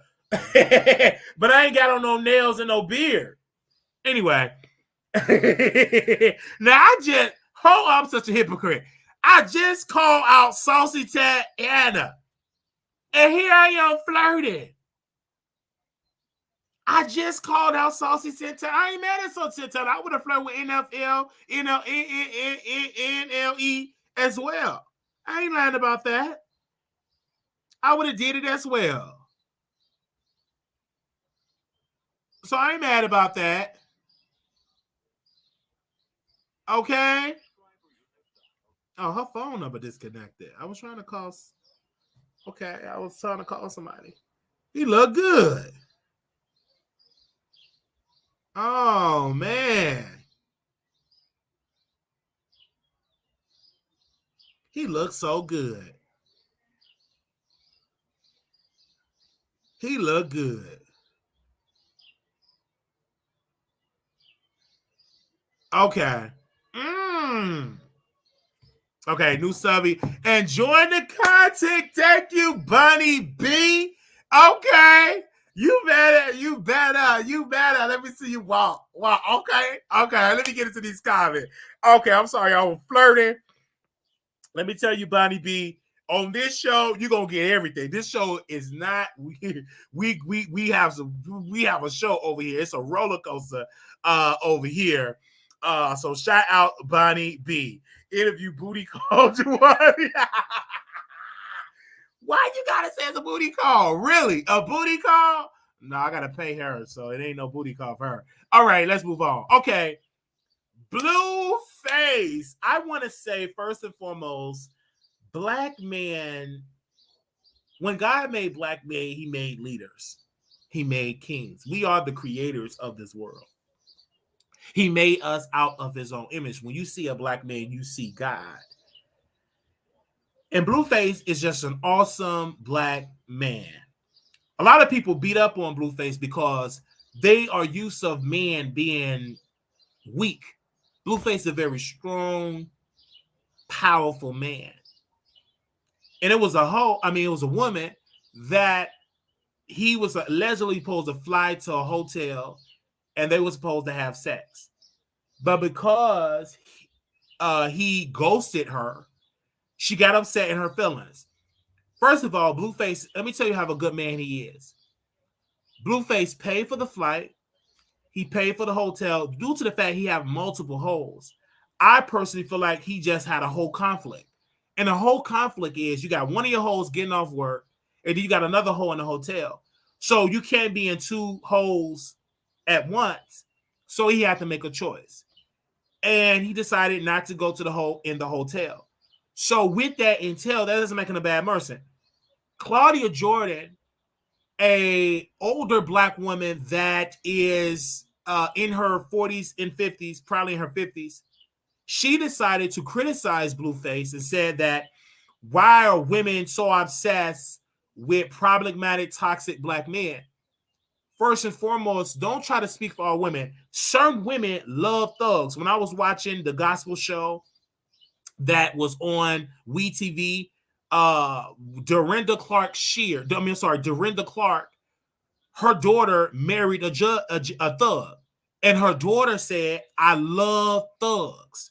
Her man was in prison. She loved thugs. My sister loved thugs. She is a thug. She's addicted to thugs. Thugs. One of her guys is in prison right now. She loved thugs. I love thugs. You know what I'm saying? What it is. I sometimes have an urge for thugs. They just does something to me. I love them. They're not bored. They just wow. I love it. It's a turn on. So I see why Aaron, he's attractive. He got tattoos. He's attractive. He's famous. So that's a woman's dream to be with somebody like Blueface. And so that's why the woman that he put in the hotel, she was angry because she wasn't able to get the dick. So I get that understanding. She wasn't able to get it. She wasn't able to ride it. She wasn't able to do it. So now she was mad and pissed. But then you got Claudia. She was inserting herself. She wasn't the hoe that was in the hotel. She wasn't the one that was going to smash Blueface. So why is she inserting herself? Like she's trying to discourage women from having sex with Blueface. He have a lot of men and women are lining up to sleep with Blueface. So I think he's a very good guy. He offer a lot of pleasure to women. He have a baby mama that he offer pleasure to her as well. And if he's so bad, then why do y'all want him? And I think that people have to understand that. That's why Christian love her man, and he treat his wife. I believe Christian is his beautiful wife. Treat her with dignity and respect. That woman was so in love with him that she decided to tattoo her tooth to his face to her tooth. You don't do that to a bad man. Blueface is not out here committing crimes. He's providing good music. Tatiana was a good, iconic record. Sold many records. It outsold Nicki Minaj. So what he does as an artist, he's just a great guy. And I like him because, number one, he communicates with us on Twitter. He always shows us love on Twitter. He likes our tweets. So I'll always have Blueface back. I'm not going to throw him under the bus because black men need to stick with black men. And the problem is some women want us to stay because he don't want to ride them, so they want us to throw him away. I'm not going to throw Blueface away. Blueface is such a great rapper. When I heard him, I said he's better even Jay-Z. Jay-Z can't even touch Blueface lyrically. Nor can Nas touch Blueface lyrically. When I saw, and I want to get into his business, but when I saw him do his freestyle, I said, no, can nobody touch him doing even freestyle, not even Tupac Shakur. Like Blueface is our version of Tupac Shakur and Boogie Smalls. And when I see him, instantly he goes viral. More people know Blueface than they know Jay-Z. You could just easily Google Blueface name. About over 50 million impressions of Blueface. It's all over.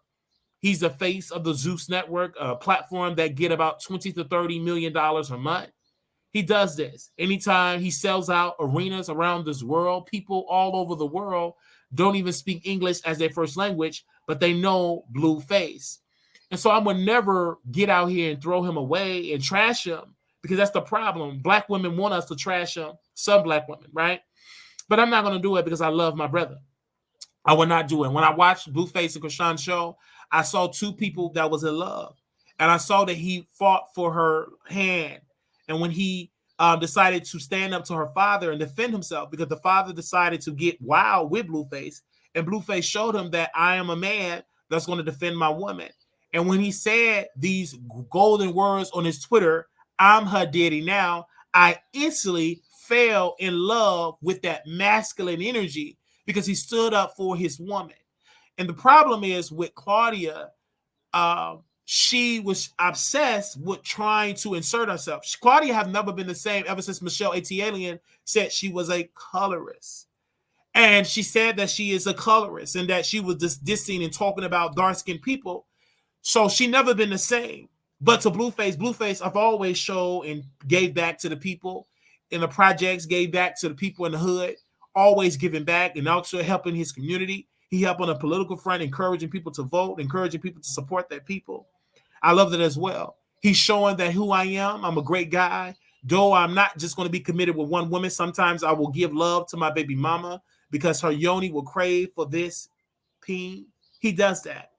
And I think that we should be honored. I look up to Blueface. He's one of my top leading rappers.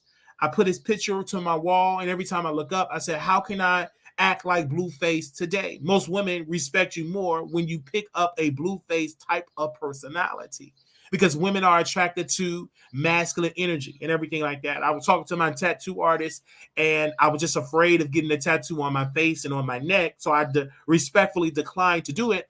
But I'm dealing with my wigologist out on the South Side. She's duplicating a wig something that looks like blue. I said, give me the Blueface wig. And of course, I got to spend about $400 to $500 just on that wig alone. Of course, we're going to do a payment plan, and we're working. I got about 6 or 9 payments. I got it in on layaway right now. And so once we're done with our 9 payments, we will get a Blueface type of wig.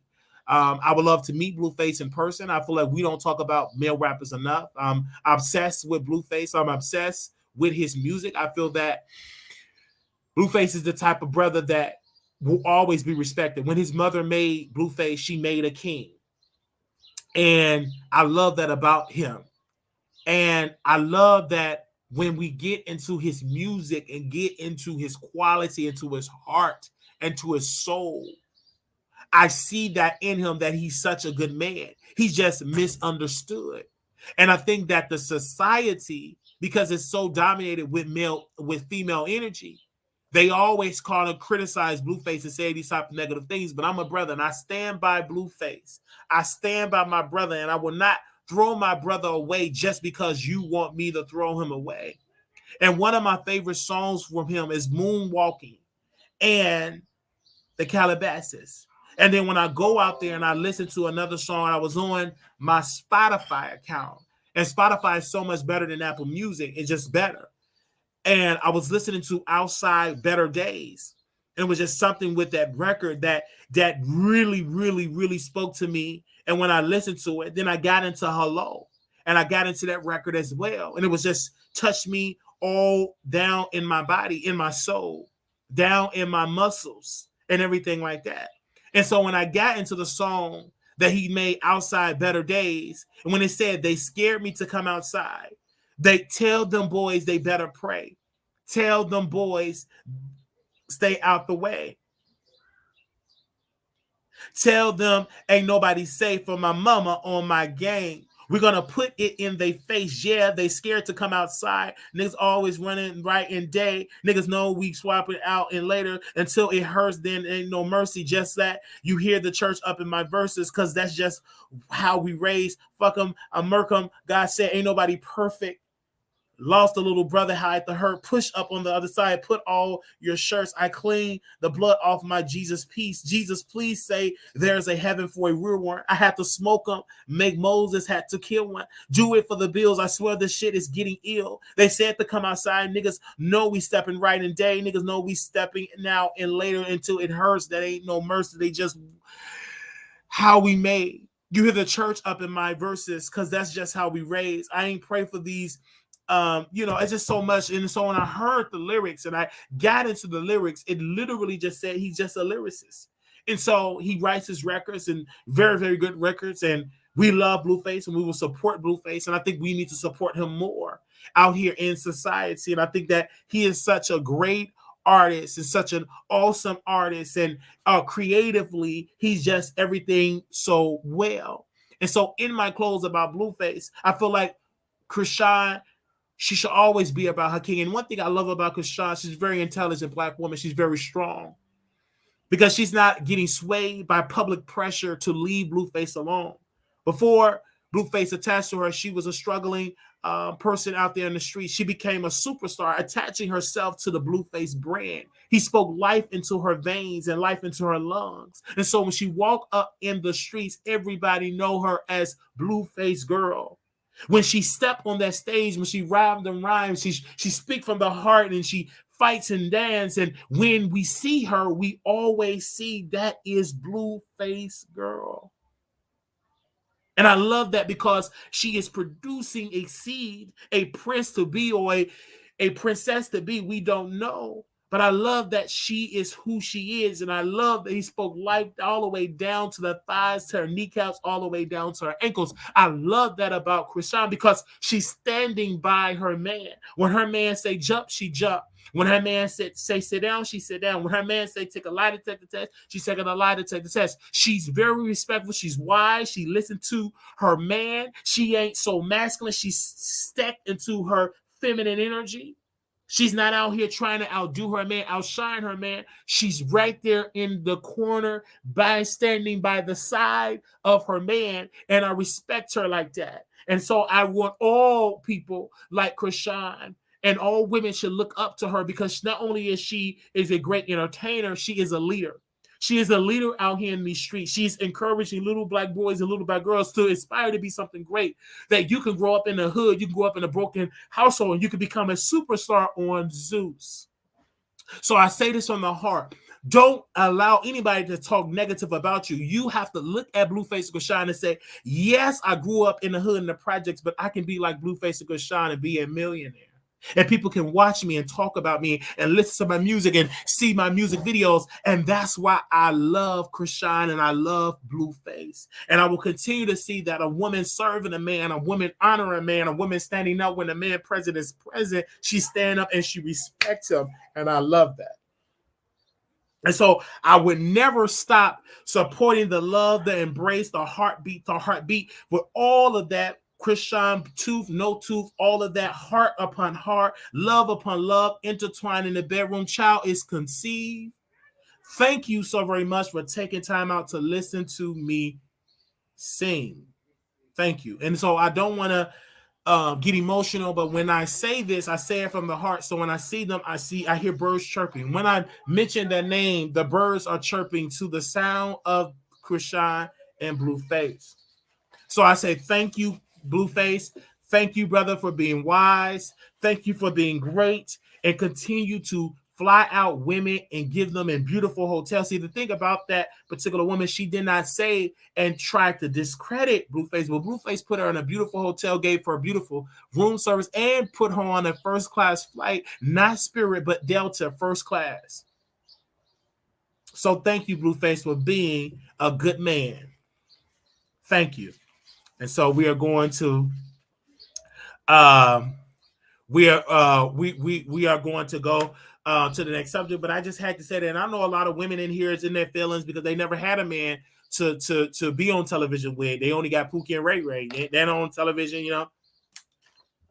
You can't get on the first class. You got to wear a Greyhound. You know what I'm saying? So we thank Blueface for that. And we're going to move on because I know people are going to say, you just doing it to get him on the show. No, I'm just always like, he never have to come on my show, but he's just a great guy. Thank you, brother, for always liking our tweets. We will continue to show him good love and support. And you always got my back. So Blueface, if you need anything, you can always call my number, 972-674-9462. I believe that's my number. Yeah, 9462. You can always call my number, 972-674-9462. If you ever need to talk, if you ever need to talk to a man and encourage, see, brothers need to talk to each other on the phone because men need to help encourage men. Kings sharpens kings. Iron sharpens iron. So whenever you're ready to come on our show, we are grateful to have you. And if you never come on the show, I will always and forever show you love. Thank you. All right, let's move on from this subject. Okay, we talked about that. We had to talk about that. I know it's a lot of people in here that had a whole lot of stuff to say, but it's okay. Y'all can drag me in the comments, but you can't stop me from being who I am. I'm going to always be honest and tell the truth because this is who I am. I'm a man of principle. I'm a man of faith. I'm a man that always going to deliver the best content. This show is different than any other show. And I'm not going to allow anybody to tell me that I can't talk about Blueface. Blueface is just one of the greatest guys I ever met. He was so awesome and great. I could not tell you enough how awesome and great Blueface have been to me and to what he have offered. He offered great content all over these YouTube streets. God bless you and thank you, Blueface. Because you didn't have to do that. You always showed me love. You always said that, Wiley, you're going to be somebody. And every time I hear his lyrics, it just encouraged me. Every time I want to pick up my spirit and I feel depressed, I listen to Tatiana. And when I listen to Tatiana, I get encouraged. I get empowered. I walk better. You know, I smile better. I eat better. And I be able to digest the world when I listen to Tatiana in the name. So thank you so very much, Blueface. Okay, now let's get to our last subject here. We got to get into Armon Wiggins and Jason Lee. I really doing. Me and my producer we were talking last night, and I didn't know until my producer said something to me and said that Jason Lee have the #1 podcast ever. I said #1. They said he's even beating Joe Rogan. that the Revolt podcast is doing great. Over 5 to 10 million listeners a day.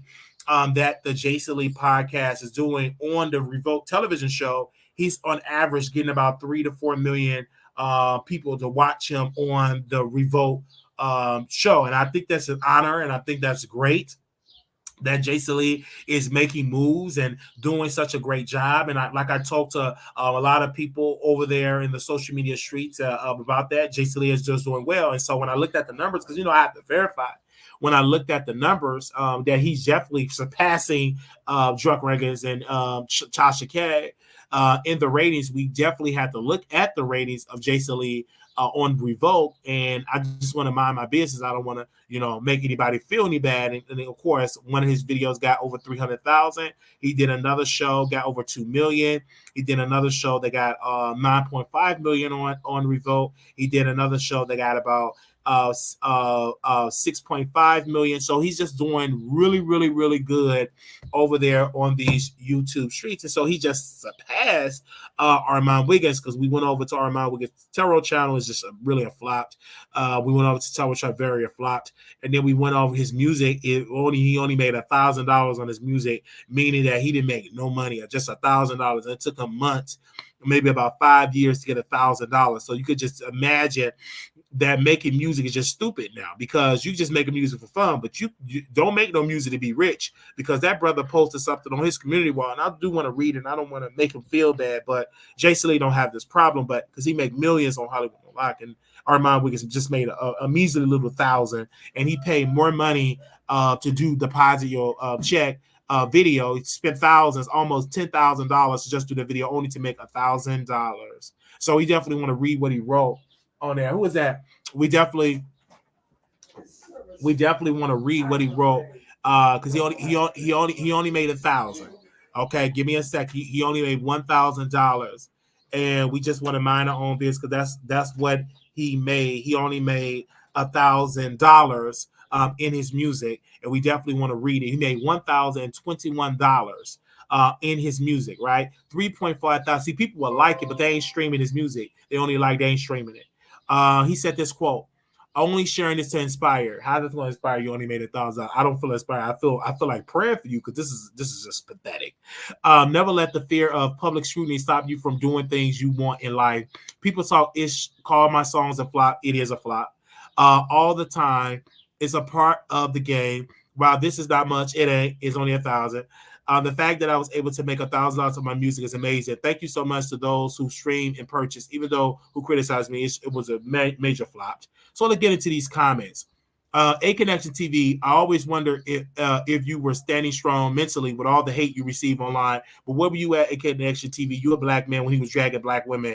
But you never streamed his records. You never played his records on your show. You never reviewed his records on your show. You've been on this YouTube street for almost 20 years. You never even mentioned his music. But now you in the chat trying to show him love. This is fake love, fake, pathetic love. When the last time you showed love to his music? You haven't played it when you was doing Mona, Mona. When you dressed up like a black woman, you never played his music at all.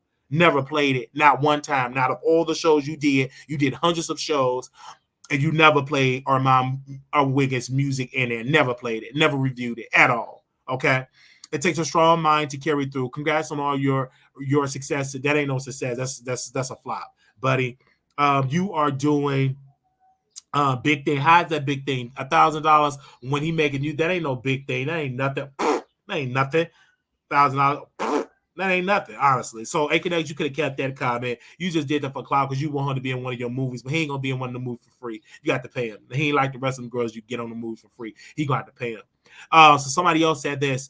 I really hope this inspired many. If you're holding off on recording that song and putting it on Apple Music, do it. You really never know. I love seeing black people win in general. He didn't win. He lost. It was a major flop. Another person said this truly inspired. I have non-commercial musicians entertaining. They have best organic fan base would make the shows even online environment more engaging. He's just not just a flop. Another person said about that money. It's all about passion, dedication, to give. Passion, dedication to give. It didn't produce the numbers. Another flopped. Another person said, "I love your music. I'm always walking around singing It's been a minute. Keep it going. Keep it coming, boo. And congrats. Another flop. You didn't make no money. You ain't walking around your house playing that record. Stop that line to Armon Wiggins. Because you didn't even comment when the song came out. We fact checked. Most of the people that's comment didn't even comment on this music. They just nothing but liars. Another person said, remember that when you put it out is that you get back. I would like to see a balance of more positivity from you, and I think you will see a difference in the energy people have for you. As a new content creator, I'm learning how to balance my energy because he ain't going to be more positive. Because if you positive, they don't watch. Because people don't like positive stuff. They like when you drag. Another person in the chat said, right on time, I really needed to hear this. The positive chat continue to be another flop.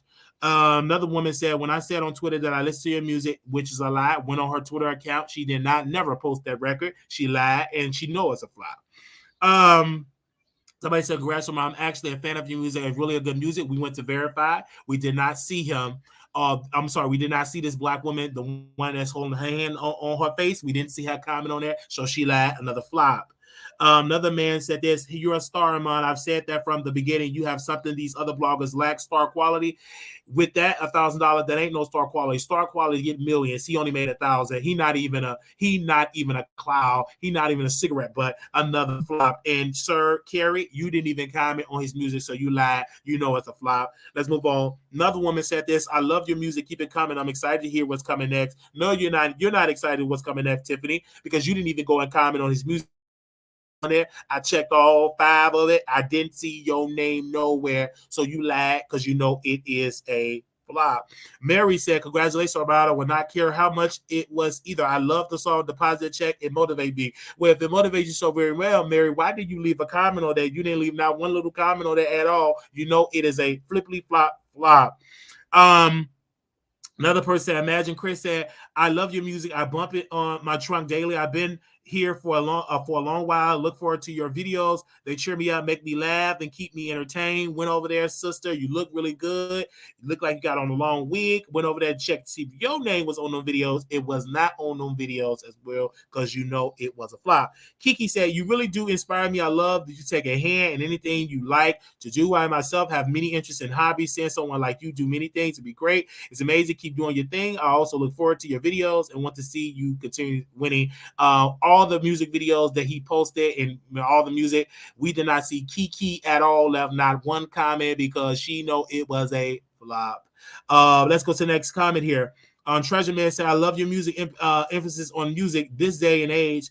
There's nothing to listen to on the radio in the form of music. Thank you. Your songs are music to my ears, and I love the way you dance. Triple threat, sister. That was a great comment, but sadly, you didn't even comment on none of his music videos, so you know that was a flippity flip flop. Flop. Another person, Miss D, said, Armon, I love you and your music. Damn, those who are really always trying to put down others to feel better about themselves. Well, he put down Lotto, he put down Nikki, he put down all these other black women and said they were flop. So you didn't put none MD. Where your comments at? You knew it was a flop. RN, which is a registered nurse, she said, child, my daughter was just randomly singing your deposit check yesterday in the car. Your music about that was a whole lie. Don't lie on your daughter, because clearly you did not even post nothing on them videos. So now your daughter randomly up there, you playing and your daughter's listening to a black man talking about deposit your check, spend your black card. Stop all that, lad. You know you ain't have your daughter in that car. Listen to Armon Wiggins music. So stop that, lad, honey. You know it was a flop. Okay, so we have another person in here said. NIC said this quote, I have several of my songs on my playlist. Deposit your check, keep elevating on mine. Congratulations. That's a whole lie. When the music came out, you said that one of your YouTube channel, you had nothing to be posted. Another person said, I'm not going to lie. The first, I wasn't feeling you singing, but I got drunk one night and listened and haven't stopped since. So you had to get drunk to listen to enjoy his music. So you know you lying just trying to make him feel good. We went on that page. You must have drunk when you wrote that comment because you knew it was a flop. Okay. So let's go to a couple of more of these comments. Deposit that MF check. Jasmine Eagle, you didn't comment on none of it on his music. You knew it was a flop. Let me read one more comment.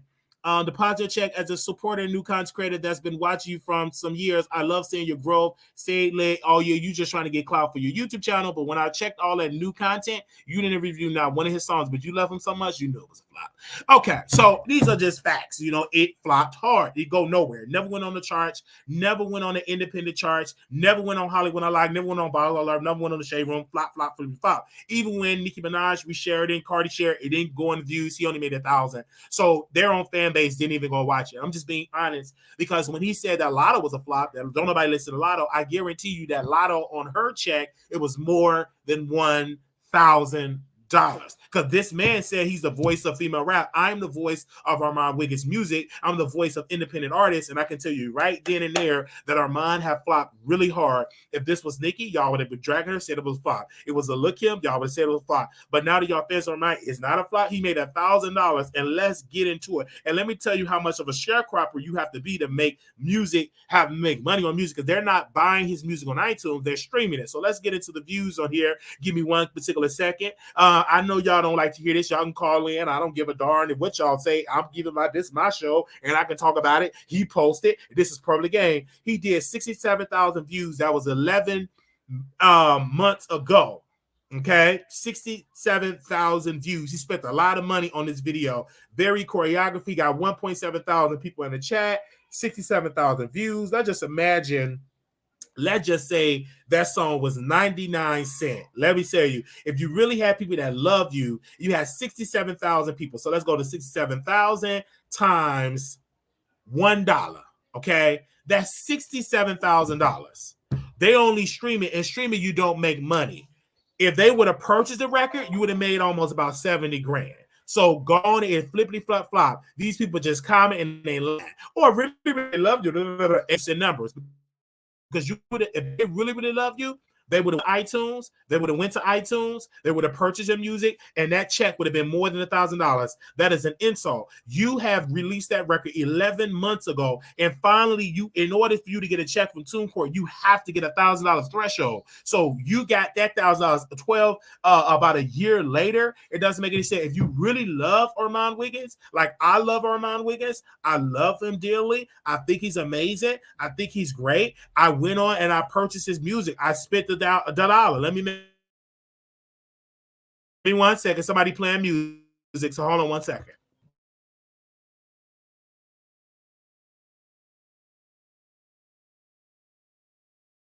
Give me one second.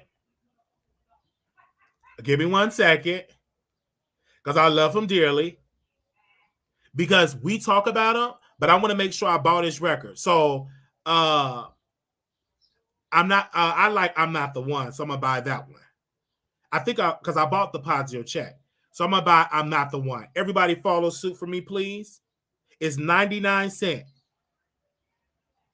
Okay, Not the One is my favorite one. So let me buy that. Okay. Okay. All right. I bought that. Okay. All right.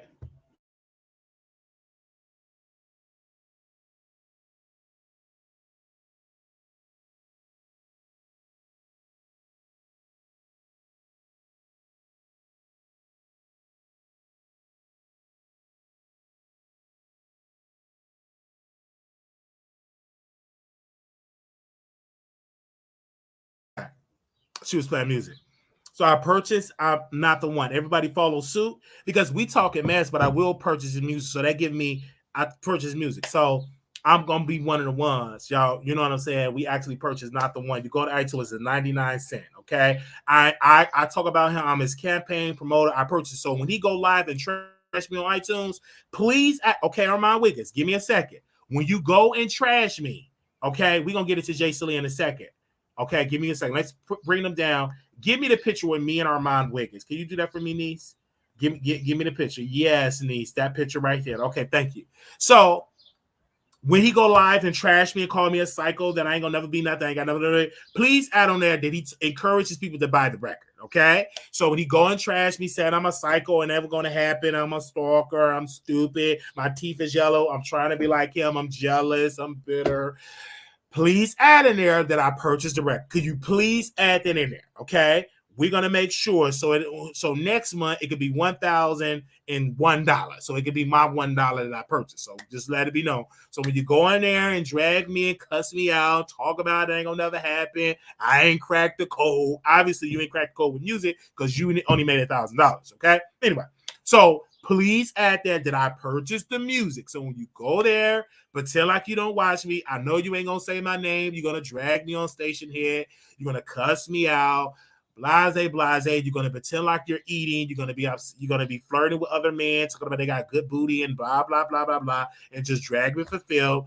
We get it. You're gonna play all your music that ain't nobody buying, and then you're gonna go and proceed to drag. So I get it. You're gonna be mainly talking about me, okay? Then you're gonna say, don't nobody really like Jason Lee. You only butting up Jason Lee because I fell out with Jason Lee. Let's put Jason Lee picture back up there, niece. Can you please do that for a quick second? Put Jason Lee picture and put his picture back up. Okay. You're only gonna say, I'm only beating up Jason Lee because I don't like Jason Lee. All right. So it is what it is, okay?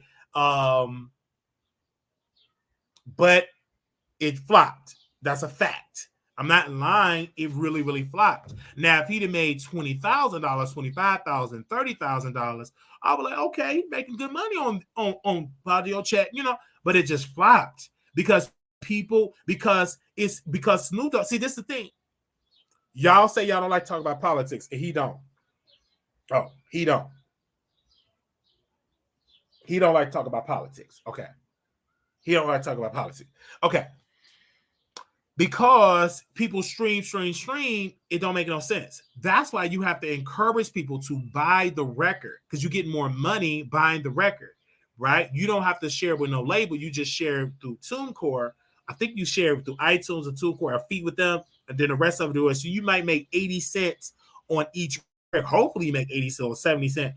So, let's say for instance, you make 70 cents and you got 67,000 people purchase it. Let's say you make 70 cents on each record. Give me a second. Let's put it in the calendar. 1 second. Let's say you had 67,000 people purchase it and you make 70 cents. Okay. That's still $46,900. Okay.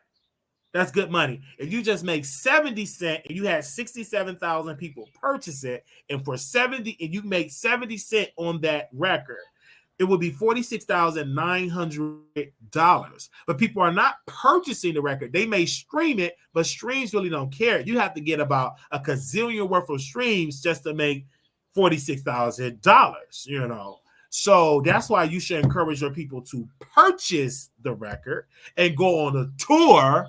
Okay, and stop thinking just because you are Armon Wiggins, you got white teeth, that they automatically going to watch it. No, you're going to have to start out from scratch and encourage your base to purchase your record. Okay, not stream it because it don't matter. Stream down matter. You have to get a gazillion streams just to make $46,000. So, but if you encourage your people to purchase your record, as let's say you get $70,000, 70 cents, and 67,000 people purchase, you get 70 cents on each record. That's about $46,000 that you would make. Do you hear me? All right. So you need to not stream your record because you don't make money in streaming. You need to encourage your people to buy your record. All right. Do you understand? Because you're supposed to be the superstar. So you're supposed to be great. You're a superstar, right? You're a star. You're a celebrity. So, and you trash a lot of artists. So I'm not just talking about an innocent person. All he does is dog out rappers. And he said, oh, this person don't get them many streams. Ooh, Cardi B don't get them many streams. Lotto don't get them many streams. City Girl, ooh, you be dragging these people. So you think it's gonna be all lovey-dovey when you release record? No, we're gonna give you that same criticism like you give these other artists. And it came out that you flopped. You only made $1,000, and it took you almost 2 to 3 years to get $1,000. Oh my gosh, you came out better selling them cheeks on the corner and got more money than that. All right, I'm out of my business. And y'all's too. Okay.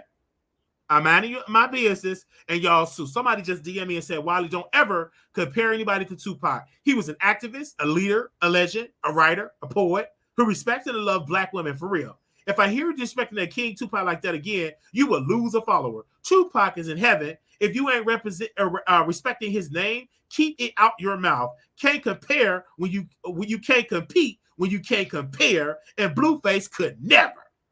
You must want to sleep with Blueface or something just foolish, highly disappointed. After you got through saying that Blueface is better than Tupac, and I said what I said, I may lose your support. I don't care, because Blueface, get into me clearly, ma'am, that left me that whole paragraph. Blueface is better than Tupac. I said it. So write me another paragraph talking about you're a loser. I don't care about losing you as no follower. Okay? I'm not going to lose you because you're going to be watching to criticize. Do you hear me? Okay? And I got to block you on Instagram, so let me block you right now. Because you said lose you as a follow. I can't have that negative energy on my Instagram. That Instagram is only for people that spill tea, not to criticize. You want to criticize, bring your hind part over to YouTube. Okay? All right? Because on March 19th, what's that? On April 20th, you said, thank you, Wiley. Keep being authentic and genuine no matter what. I'm very authentic, but now you mad. May 2nd said, Tasha has probably divorces so she can get her husband everything in divorce and still be together. Then, let me scroll up. Then you said, yeah, I'm going to do it. Also, my papa in Vegas. Enjoy you, Wiley. Watch you daily. I used to live in Vegas. Just left Texas. Yeah, I rock with you.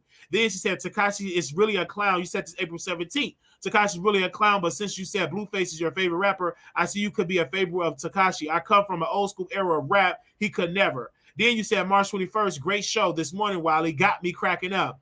And March 19th, great show tonight, Wiley. You know the truth. Do not be one-sided, Wiley. I'm listening to your advice, but today you want to come in. March 18th, town hall. Okay, you need a town hall about something more relevant that applies to more people. I'm just saying. Okay? And I said, any suggestions? Let me think about this, Wiley. Cooking dinner now. March 18th, you released something about Jaguar Wright to me. March 3rd, Wiley, I'm watching your playback from today, and I was cracking and laughing when the kids were interfering in classic uncle. I have 2 nieces and no kids. I can see me doing the same thing. Remember, I'm a supporter and truly enjoy watching you and your content. Keep moving forward. Let God lead you, and I may meet you in Vegas. I am always traveling. Just left Houston and Vegas and Kansas, Colorado, traveling chef. Keep up the good work, brother.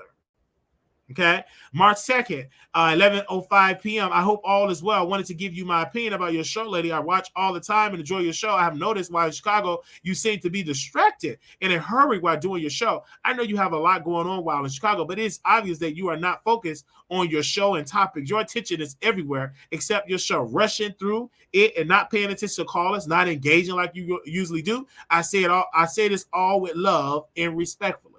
Okay, we have to remove her because never in there did she donated $1 to my Cash App. So right then and there, we made an executive decision to remove that trash out of my DM.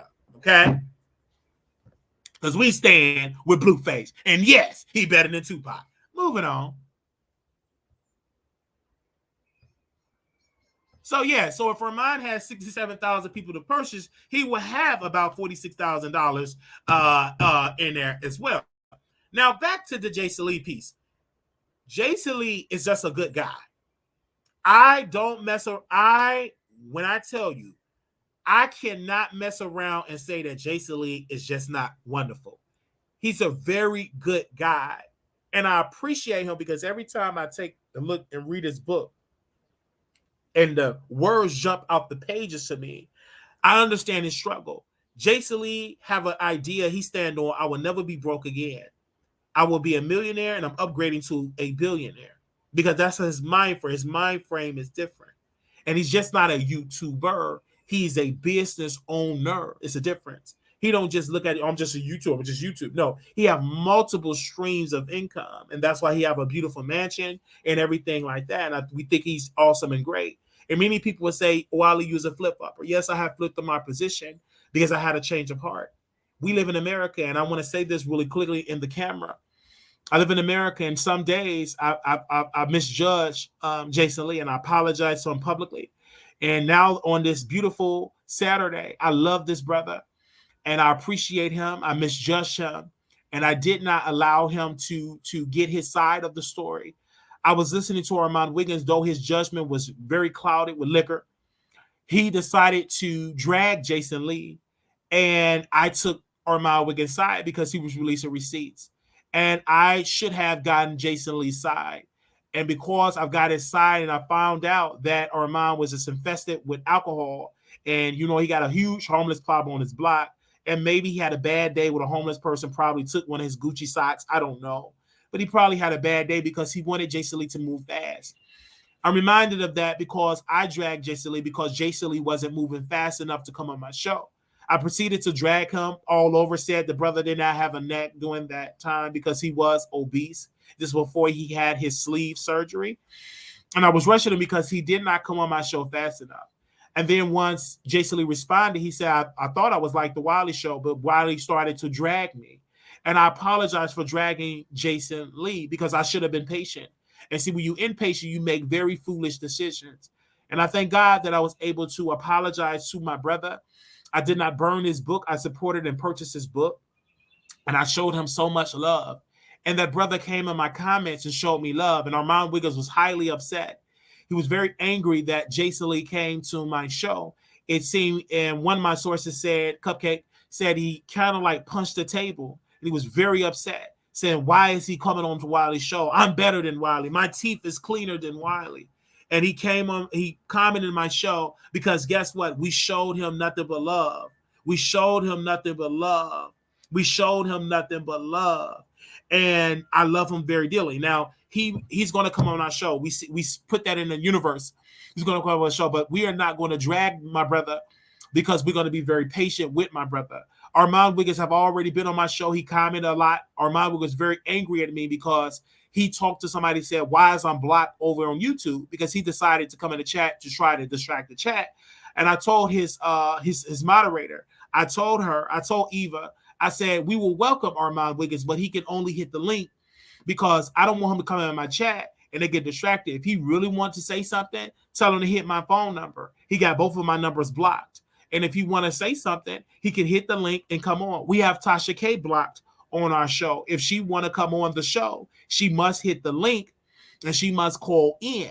There is no coming in the chat, taking over the chat. No, if you really want to make your presence known, hit that link and come on the show. We are not desperate by your check mark. We're not desperate by that as well because that's a false validation. If you really want to have dialogue with me, you must hit the link. So this is what it is. So this is why I'm so honored that Milagro Grams decided to come on our show, and she spent about 2 to 3 hours. It was a very powerful conversation, and we wasn't slurring over words. We wasn't drunk like Armon. We was really sober, and we showed great her. We didn't feel entitled. We did not ask her. We did not beg her. We did not follow her and stalk her to the courtroom like Armon. We actually showed her love and support and got her on the show, and she spent not 1 hour, not 2, almost 3 hours talking about her experience in the courtroom with Megan Cuniff and with Neek at night, a pick-me. So this is what we doing over here at the Wiley Show. We show major support over here at the Wiley Show. So when it comes to Jason Lee, he will be on our show whenever that time comes. I know he's very a busy man, and I'm not going to rush. We have sent an email, and we're going to definitely send him another email to come on our show. We're going to show him massive support because it's very needed to show him support, because this is what we do over here at the Wiley Show. We show him support. Because a pick-me at night, she just, hold on 1 second, my niece is crying. Hold on, let me see what my niece wants. What's wrong with my baby? Come on, my baby. Come on, Pookie Pookie. Bring my baby in here, Pookie Pookie. Pookie Pookie. Oh, my baby. Okay, it's going to be all right. Uncle going to be in there in a second. Okay. Anyway, so nothing but a pick at night. So this is what we do. We're showing massive support, and this is what we do. So I want to say thank you to all the people that have showed us love, showed us support, showed us honestly. My Tanka is crying, but she probably want to see me in there, but I will be in there shortly. I'm getting a click of the view. So I love her and I support Jason, right? I love what he done. And I love that in his last episode, he showed me love.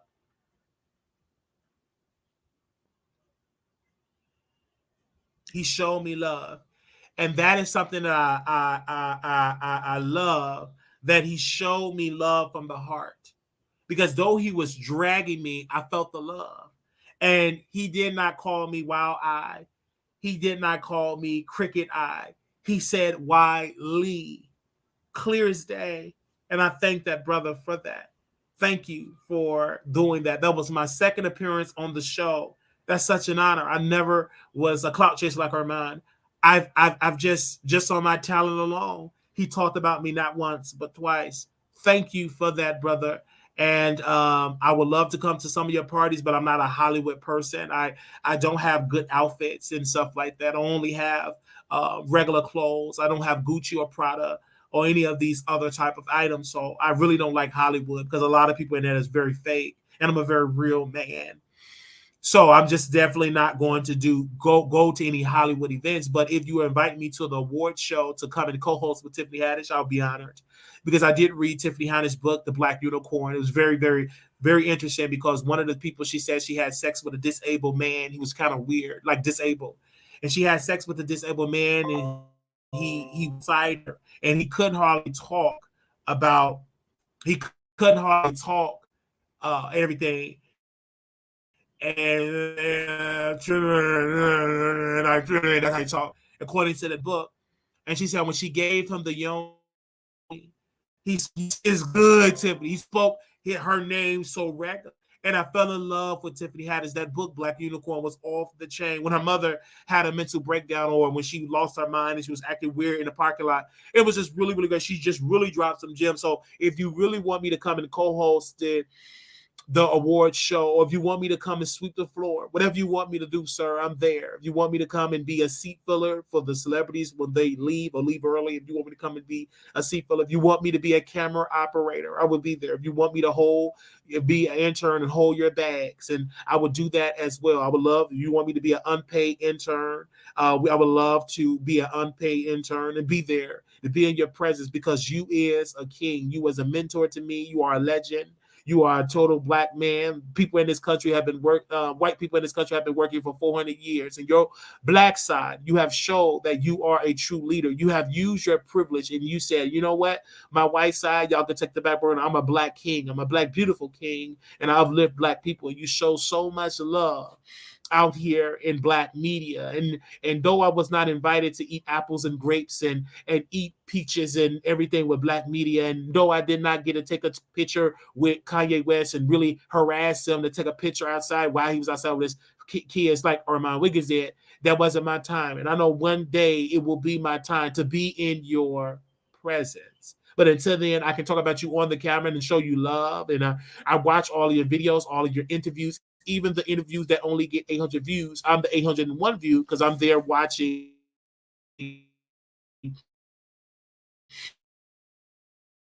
your interview. No matter how I watch your interview with the House of Aaron. Give me a second. I watch your interview, y'all. The internet connection.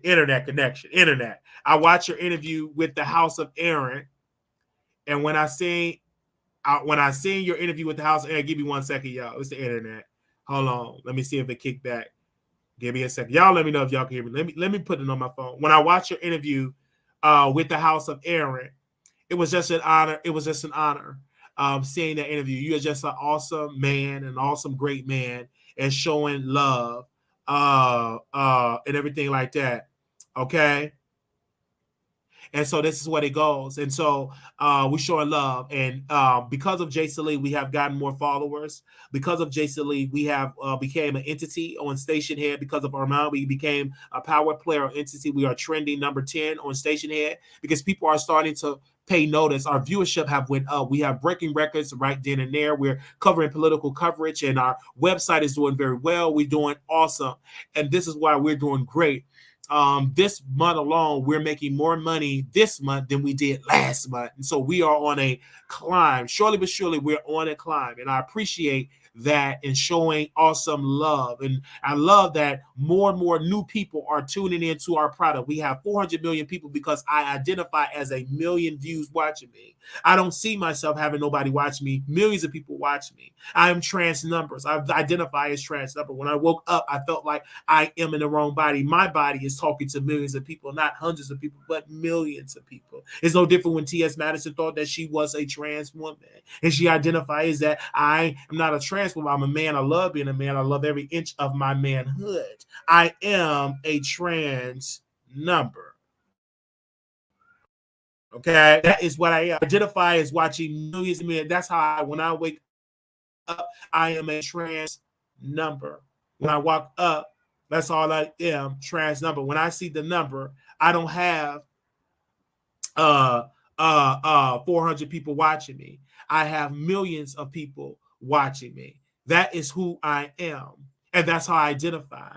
When I was born, my mother told me, she brought me from Mercy Hospital. I said, Mommy, it's a million people watching me. And she said, baby, thank you. We will honor your transition. So she went to the court and she put on my birth certificate that he is a trans number. And for a very long time, that's what they used to call me, trans number. That's what they used to call me, Kim in Million Views Watcher. That's what they used to call me. And they used to show me that massive support. And I support myself in that because I know that is what I am. Millions of people watch me. That is how I identify. Yes. So that is what I identify. So that is who I am. I identify as a person that is being watched by millions of people. That is how I feel. That is how I am. And nobody can stop me being who I am. Okay? All right.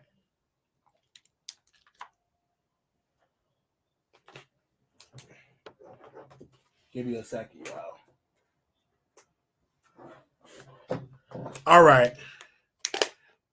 Now, if this computer stopped, because this computer have not been active, I'm gonna give me a brand new laptop because this battery, I don't know if it's gonna hold on.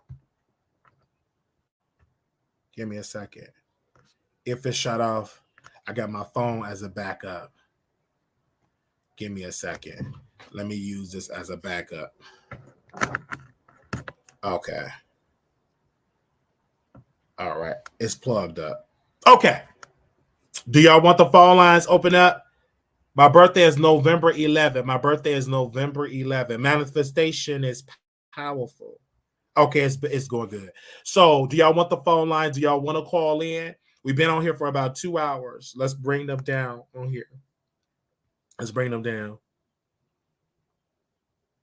No, this laptop was purchased by my producers. This laptop was purchased on my producers. Yes. So this laptop purchased by my producers, but I had it for about 5 years, going on 6 years, and I've been using it all day, every day. So it's probably time for an upgrade. It's probably time for an upgrade. That's why y'all have to donate. Glory. I thought that right then and there. Okay. So what I'm gonna do is I'm gonna see if y'all want to call in today. I was not planning on being on here for 2 hours. The Lord will show up and show out in your life. I stand with you. Thank you, Tazza Park. Thank you so very much for that. Thank you very much for the super chats. Let it rain on in the super chat. I want to see that rain. I want to see super chats all down here. Let it rain. Let it rain. Open your wallets and give to the Wiley Show. The Wiley Show. Hold on one second. Open your wallets and give to the Wiley Show. Hello? Hey, Wiley. Yeah. Hey, you need any gas? I'm in the area. Oh no, I'm good, man. You good? Yeah, I'm good today. Already. That's okay, brother. Hey, yeah, I talked to Jay and everything. He said we'll go. Oh man, that's what's up. That's a bit. You say you ain't got that other mic and everything, right? Yeah, I got the other microphone, everything. We good to go. Already. All right. Just we starting on Friday? Yes, sir. Friday we start. Yeah, we start on Friday. We set on Friday. What time are you thinking? What time it work for y'all? Like 5, 6, whatever time. Whatever time that work for you, whatever you want. Oh yeah, like yeah. They gonna catch that vibe for you. Oh yeah. So at 7 o'clock Friday night is cool. Yeah, sure. Okay. And I'm gonna check back in on you on Wednesday and Thursday. Remind y'all. Okay. All right. Just call. Okay. Just make sure I'm. Okay. All right. But it's like 7 o'clock, so yeah, we shouldn't be busy at all. Okay. Just call and check in on it to make sure that everything's still go. All right. I don't want to disappoint your fans, man. Nah, you ain't gonna disappoint. They're gonna be into it. You was talking to them and everything about it? Oh well, always. I talk to my people all the time. They always looking for new artists and new guests, something out the box. Because everybody, a lot of people from Dallas over here, right? They watch you, right? All over the country, even in the UK, it's an international brand. The most people watch me from New York, and it goes on and on from that. But it's a worldwide show because YouTube is worldwide. So we have fans in the UK, but most of in America. But we do have like 10% that people watch me from the UK. Yeah. Yeah. Let me watch you everywhere? Yeah, yes, sir. You already know that, absolutely. So you know what I'm saying. So they already said, "Oh man, we can't wait to see him on the show." So I was like, "Man, I got to call and make sure like Friday is what it is." Yeah, that's good. I got you. All right, man.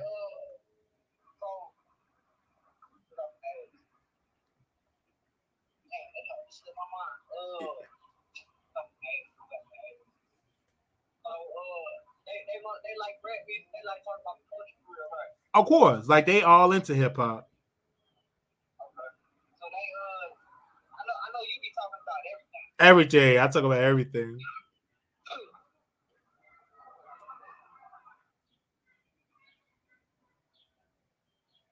Okay, I got you. I'm gonna call you on Wednesday to make sure everything's still good. All right. If I don't call you, just call me. All right, I got you. That's okay, brother. I appreciate you. Okay. All right, bye-bye. Okay, so we done with spoken weed. We are done. Okay, they better start checking to see if Wiley is first.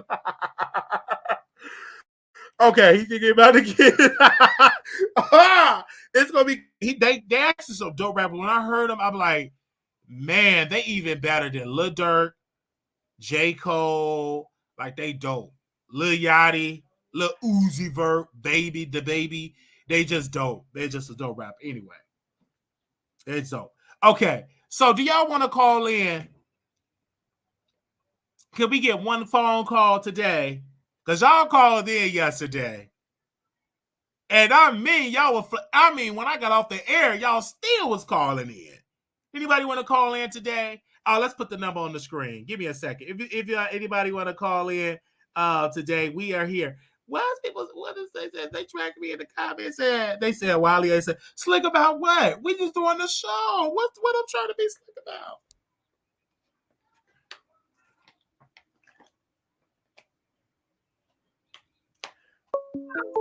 What I'm trying to be slick about? What I'm trying to be slick about? Hello, welcome to the Wiley Show. Hey, Wiley, I'm glad you talked about this Armon Wiggins subject when he posted that nonsense of that lazy 1K. Like, it was so crazy of him. I seen it. And I'm like, why would you post something that's only $1,000 and you go hard for your craft? That's an insult. Your fave of the fave don't even see it for you. Because if that's the case, you would have got more than $1,000. And then he has the audacity to write that nonsense where he wrote, even though they criticize. Of course, we're going to criticize. No one needs to. No one did. We did not need to know how much you made if it was this little. I can understand if it was 10K plus. You know what I'm saying? Facts. Even Auntie Hammy say he don't make any coins off of that. And she didn't lie. She didn't lie because he posted. And see, people can say they're gonna say Icon is a hater. Armon say he only called. I'm not a hater. I'm keeping it real. But Icon been following my show since I've been in the beast. So that just debunked that whole thing. But I think that he drags. But this is what people need to understand. Icon point. Armon drags female rappers. Do he not? He said this person is a flop. He sure do. He say all he this. He dragged them to film. Said these person is a flop. But he posted $1,000. If that's not a flop, you mean it took him a long time to get that 1,000? Because you can't even a very long pay time for TuneCore until you get $1,000 threshold. But he make it seem like he getting 50, 60,000. He only made 1,000. But it took him a long time to get it. No shade, it's $1,000. But the way how you talking, you should get at least 60. The way he carried himself. Yes. But you see, Armon is not humble, and he needs to be humble, and he needs to calm down with that attitude. Humble yourself, and the people will support. But that nasty attitude, you have to change, my brother. My young king, you have to change. But with that attitude that you have it all, you don't need my 129. Mm-hmm. You get what I'm saying? Like, humble yourself. Yeah. Because back in the days, he used to be humble, but he changed. He changed. And when he changed, most of the people changed right with him and left him. And don't get me wrong. Give a helping hand to an upcoming YouTuber. Change your ways, Armon Wiggins. Look out for others, and others will look out for you. Facts. Because I only make, according to the streets, they're dragging me right now on Twitter. They said Wiley can't talk. Give me 1 second. They said according to what do they call that Blaze or whatever site it is, they said Wiley only makes $66 a month on YouTube. So clearly you see I ain't got it. So when I ask for donations, it is true. I only make $66 a month on YouTube. So hit the donation. So all y'all sending the receipts. Give me a second. They're sending the receipts. Let me post what they keep sending. I mean, they're just dragging me for Phil. Hold on. Let me post it on here so y'all can see it. Because they dragging me for Phil on Twitter. Saying he ain't making no money on YouTube. So let me show y'all the receipt. This is why we asked for your donation, because we ain't got it. So give me a second. Give me a second. I mean, they cussing me out. They dragging me on YouTube right now. I mean, on Twitter, and they're posting this, right? Okay, give me a second. These are Armon Wiggins fans and everything. So give me a second. Let me show my audience so y'all know to give to me. So give me 1 second. Hey, Icon, I see. So we'll post that on there so y'all can definitely see that. But hold on, Icon. But go ahead. Once it upload, yeah, and I also want to say this to Armon, like the fast way that he will be humble is for him to change his ways. I think he can do it. Fact. It's not too late to change and have the people by your side. Without the people, you will be nothing. Facts. So yeah, that was it. I mean, I could touch base on Jason Lee. I think it's time for Jason Lee to reach out to the Wiley Show. But I know you don't have social media, right? This is why I tell my no, I don't do social media. Right, but you have an email, right? But if you all can email Jason, if Jason Lee team wake up to 352 emails, right? Give me a second. Let me see if I can pull up Hollywood Unlocked email and post it on the screen. me a sec. Let me see if I can pull it up. Okay. This is the email right here.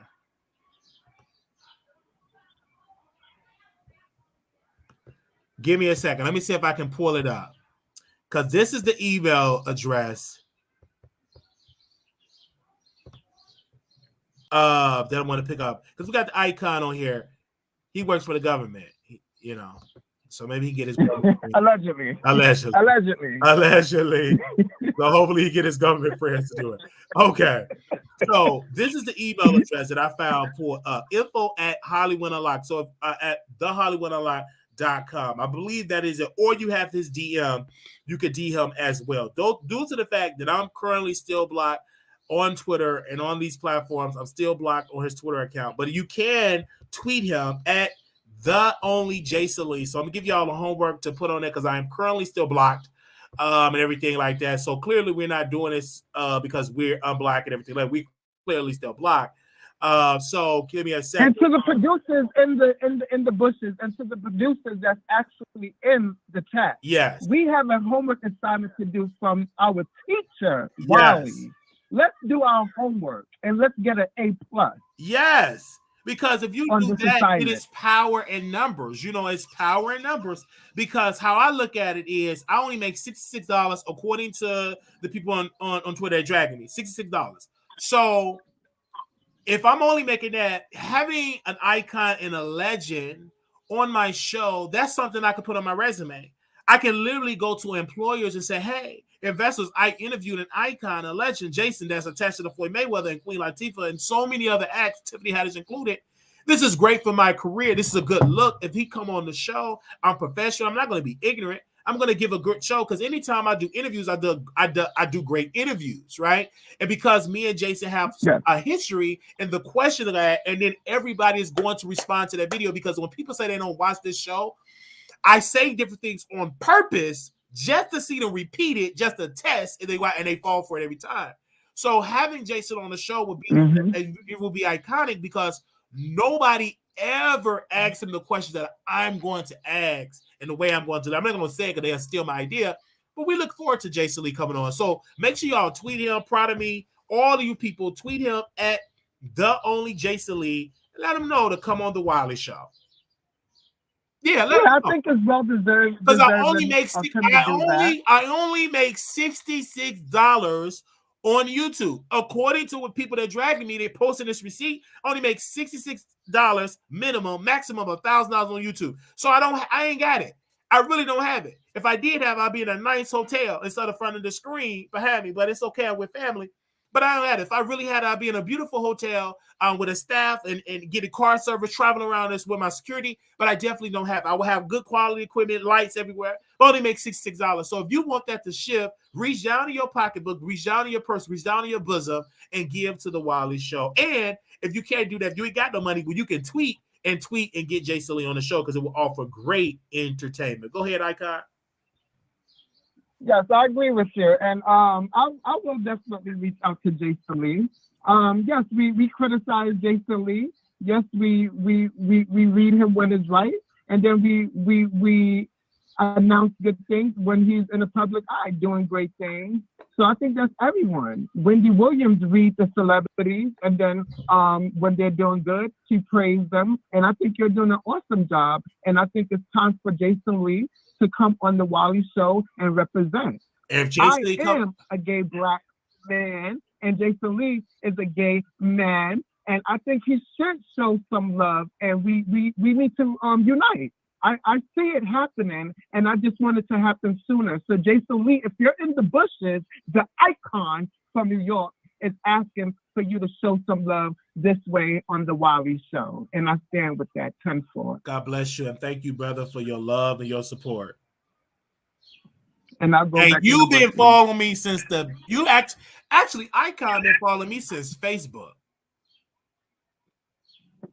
Yeah. Since you've been knowing me since from back in the day. You've been knowing of me since Facebook because he reminded me that Miss Rahi, what was her name? Kelly. She was a Miss Rahi then. Kelly was Miss Rahi. Yes, so that's how far, back in the day, that's how far Icon go back with me. Okay, what you need? Kelly Mizrahi and Armon Wiggins is beefing because Okay. I guess Kelly wanted to interview. It was a big thing with you back in the days, child. Okay. You was popular back in the days and you're popular now. Okay. Okay, thank you. You're very welcome. Okay. Bye-bye. Okay, so when my homework done, I tweeted him, close the door, my beautiful niece. Close the door. I'm almost done with my show. Give me about 5 minutes. Okay. So I would love to see Icon one day. Absolutely. So he been following that. Anybody else want to call in? And y'all reach out. Wiley, are you coming back live later so I can set my alarm? Yes. Talk about I come back live later. Hi, welcome to the Wiley Show. Hey, Big Daddy. Hi. Hey, I told you to ask Icon to confirm if he's a thick Latino man. I think he's black. I don't know. I'll have to ask him about that. He seems to be black. He's definitely giving very spicy, caliente, habanero Latino. Now, proud of me as you're going to reach out to Hollywood a lot because you got connections in Hollywood. Yes, of course, Daddy. Anything that you need. I need that right now. I'm serious. Like, for real, for real. I will call Jason as soon as we hang up. Yeah, because that will be good. That will be good for the show. Like, honestly, that will be so good for my show and everything. You know what I'm saying? I don't ask much from you, proud of me, but that, if you do that and make that happen, wow, I will love you forever. Then what? Forever. Are you going to propose to me? Oh, absolutely. More than a proposal. Shut up. It's going to be marriage. More than a proposal. We get married. All you do is lie. Proposal, man, that's too much. It's about I'm picking you up. We going to the 5-star hotel, going to the Bahamas, whatever, or Dubai, and that's about it. Okay, we going on to somebody else's identity because I'm gonna be cracking some credit cards because I ain't got it. I only make $60, but it's gonna be on somebody else's identity. But we gonna have a good old time in Dubai on somebody else's dime. Yes, sir. Yeah, I missed the entire show because you were late. Yeah, again. I was very late today. I had to eat me some. I had to get my vitamin D. We had to go pick up my grandmother's. My grandmother run some errands for my grandmother. Get the turkey wings. When you say vitamin D, what do you mean? Like your vitamin D levels. You know what I'm saying? Because according to my doctor, I don't know. I have to ask you because that's my vitamin D. Like like that. Like vitamin, I supplement. I had to get some of my vitamins, so I had to go do that today. But it was amazing. You know what I'm saying? I feel good. I lost weight, so I'm gonna go out for a nice, beautiful walk. Just enjoy Mother Nature. Just enjoying Mother Nature. I just love that the fact that we're on the phone talking, and I just can't wait to interview Jason because if we have Jason, can you imagine the chat? Can you imagine the conversation? Just for my, you gotta say he's so connected. And if I answer great questions, it will be great. It would be great. So the internet would explode. It definitely will. And just getting you because you're highly intelligent, highly connected in the industry, and getting your help and your expertise will definitely be great. So absolutely. Thank you. People keep saying the sun. I'm all out in the sun, but it was still kind of low. But I haven't been to the doctor lately. That was about 3 weeks of it, so it could change because I've been out in the sun for these 3 weeks. So but until then, I'm gonna do the supplement, and then if my levels are great, I will check with my doctor. But I am in the sun. I'm all out in the sun. I'm out in the sun. Oh, Mr. Sun, Mr. Golden Sun, please shine down on me. Oh, Mr. Not they trying to drag me in the chat talking about I need a man. Y'all do know we're joking, right? Yes. Please shine down on me. Please. Okay. Y'all remember that song? Okay, go ahead. No. You don't remember that song? Yeah. That's probably before your time. Yeah, it sounds like it was. Yeah, they in the chat trying to drag me talking about Prada needs a man so bad. Y'all do know we are joking, right? We joking. We have a banter. They don't understand that. We joking. They joke. So sad. They just so sad. I have all these fans. Like, I haven't even released like a full length album yet. Oh my goodness. Yeah, they had DHA. Thank you so very much, Prada. Okay, Poppy. Talk to you later.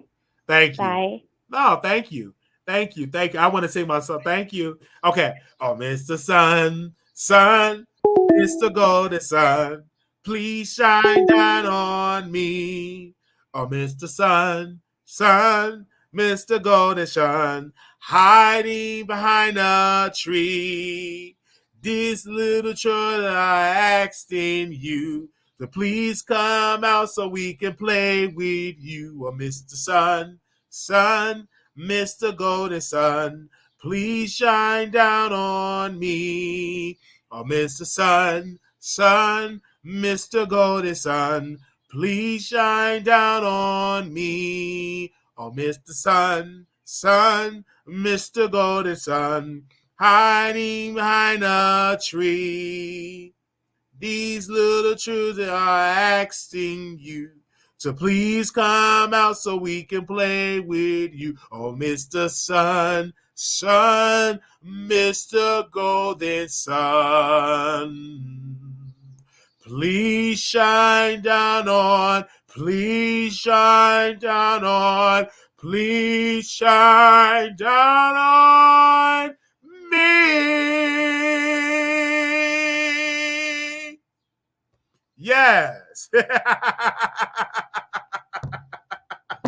Okay. All right. This was a great show. Make sure y'all email Jason Lee so he can be on the baddest show on the internet. This has been a great episode. Y'all, it's been kind of dry in the streets. So if I miss anything today, all you got to do is email me, DM me right now. If you have a super chat, thank you for all the love. But we need your donations. You know, we need any donations that you all have. One person said they sent a money order to my P.O. Box, so we will be checking that out next week. The Wiley Show, P.O. Box 701122. That is Dallas, Texas 75370. Also, to the Cash App is $ Marquise Wiley 28. Please, 5, 10, 15. If everybody get $5, it's great because it goes right back into the platform. We need lights, we need mics. We got to get a flyer that's got to drop. We working on docuseries. We need to pay our camera people on that. So all we need is your blessings and your blessings and blessings and blessings. Thank you. We had got our first donation on the Zelle. So that Zelle do work. Zelle WileyShow@gmail.com. And we thank you. If you want to buy some t-shirts, we have that as well. Continue to get the t-shirts. I love each and every one of y'all. Thank y'all so very much. We got the Vegas meet and greet coming up. Vegas going to be amazing. It's going to be great in Vegas. It's going to be great. WileyShow@gmail.com, October 6th through the 9th, 2023. If you want to attend Vegas, all you got to do is RSVP. Please do not come broke. Spend your money. I think for the hotel room for about Friday, Saturday, and Sunday is going to be about $700, I believe. I believe it's about $700. So I believe that. So just go and look and check with the hotel. You can email us at WileyShowProductions@gmail.com and you can RSVP and I will tell you the hotel so you can book your room. I can share a room with somebody. I think somebody I'm sharing a room with. I don't know if my friend gonna come. We can split it down the middle. Or you just team up with people. Do it as well. But I highly suggest you stay there because we're going to do drinking. We're going to be going to the bar. We're going to go to the club. Be there so you can get with the program where we're going so we can share like Uber rides and Lyft rides and, just be there. I would rather, especially if you're a woman, if you're coming by yourself, please just stay in a hotel. I don't want you to be so far out. Just be in the hotel so we all can be together. So when we go to the club together, we all leave together, all right? You know what I'm saying? Latavia J, she could contest. It was fun. She was definitely there. We had an amazing time. She was there. She had a great time. So she got on the stage. She was singing because we did karaoke, which we would do. It's like a tradition. So we will close out the Vegas trip going to the karaoke. That's like a tradition. So on that Sunday night, that's gonna be our second annual karaoke thing, and this time I will be doing karaoke. I will be making my first appearance. Now we have to get there early because Latavia will tell you the reason why we have to get there early is because so we can get a seat, and so we get on the list to do karaoke. Okay, we have to get there early so we can get a seat, and so we can do karaoke. We have to get there early so we can get a seat because that's how we have to do it. So we can get there early so we can get a seat and so we can get on the list. Okay. Oh, them turkey wings are smelling good. Okay, thank you. Somebody sent some money on there. Thank you so very much. Hello. Hey, now hey, Katina, I'm live on YouTube. Now tell them how fun it was in Vegas. Can you hear me, Katina? Yeah, hold on. I got a video going on. Hold on. Oh. Okay, I can hear you better now. Oh yeah, tell us how fun it was in Vegas. Did you have fun last year? Yes, I didn't want to leave. Yeah, you didn't want to leave, and I want to see you again. She is so beautiful, chocolate thick, beautiful. Okay, intelligent, successful. You said what? We had a good time. We had a great time. I wish I could have stayed longer. Yeah, I got my days mixed up. I would have stayed longer if I could have. Yeah, so I can't wait. And then I think you're not going to do this trip, but next year I'm going to work with you in Blue Sky and stuff for the cruise, so we can plan that right. Yeah, because I was going to go, but my girlfriend had planned a cruise on that same weekend. Yes. That's why I'm not going, because I would have came. Yeah, of course. So we're going to do the cruise next year. So I'm going to check back with you like next month so we can get the cruise and plan it right, because you're a woman, y'all more detail. So before I make it public, so I'm going to get on a conference call with you, Blue Skies, Latavia, so we can all plan it. So, we can have it done right for the cruise. Okay. I can't wait. I hate that I'm missing this one. I know, like, oh my God. I'm going to take videos. Yeah. I don't even want to see the video. Oh, you don't? I'm going to be mad. Even though I'm going to, where am I going? Bermuda. I'm going to Bermuda. I'm going on a cruise. Yeah, so I'm definitely on the chit chat with you like next month.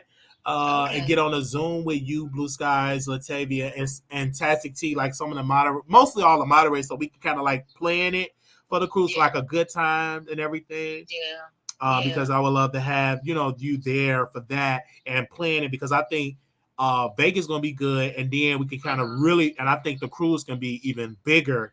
You know what I'm saying, for the cruise. Oh, yeah.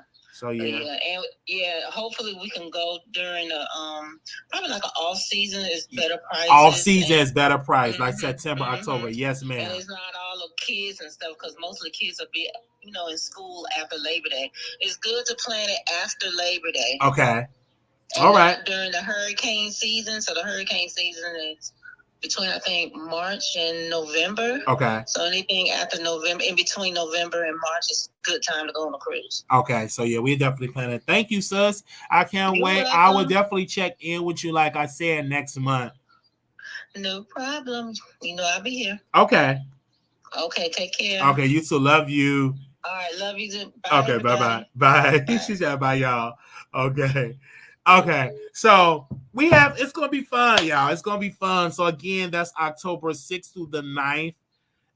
Again, October 6th to the 9th. Also, check the community wall, because we will be attending this event tomorrow in downtown Chicago. That will be May 21st, 3 p.m. to 5 p.m. Make sure you get your tickets. Grab your tickets today. Grab your tickets on the community wall. Make sure you get your tickets. It's going to be music, refreshments, going to be good, conversation, and you can see if you pre-qualify for property, and they help you and get you in a class and get you into something to help you with your credit. Okay, he helped my mother get into a property, so it could definitely help y'all. So hurricane season from June to the okay. So thank y'all. This was good. Y'all have sent super chats. Y'all have sent cash apps. It goes right back into the platform, because like I said, we have to upgrade. We have a gaming computer that we upgraded. We upgrade this laptop, but I think I got to get a new charger again, so there's gonna be more money, and see how it go. But the laptop's still working. It didn't cut off, so it's still working, baby. And it's a touchscreen. I love this laptop because it's a touchscreen. But I'm gonna just make sure and see if I'm gonna get another charger to see if it's gonna work. All right. God bless y'all. See y'all later. Make sure y'all subscribe, thumbs up. And if we have some more to talk about today, we will do it. Okay, I will try to go live on members only today, or I'll probably do it tomorrow because I didn't plan on being this late. So yeah, if I don't do it tomorrow, then I will do it Monday.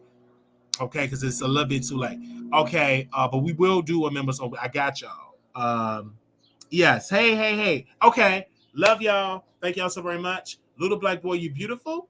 Little black girl, you enough. When times go hard, always remember to put God first. Drag me in the comments if I did something wrong, but don't cuss, so your comment will show in the video. I will see y'all next time.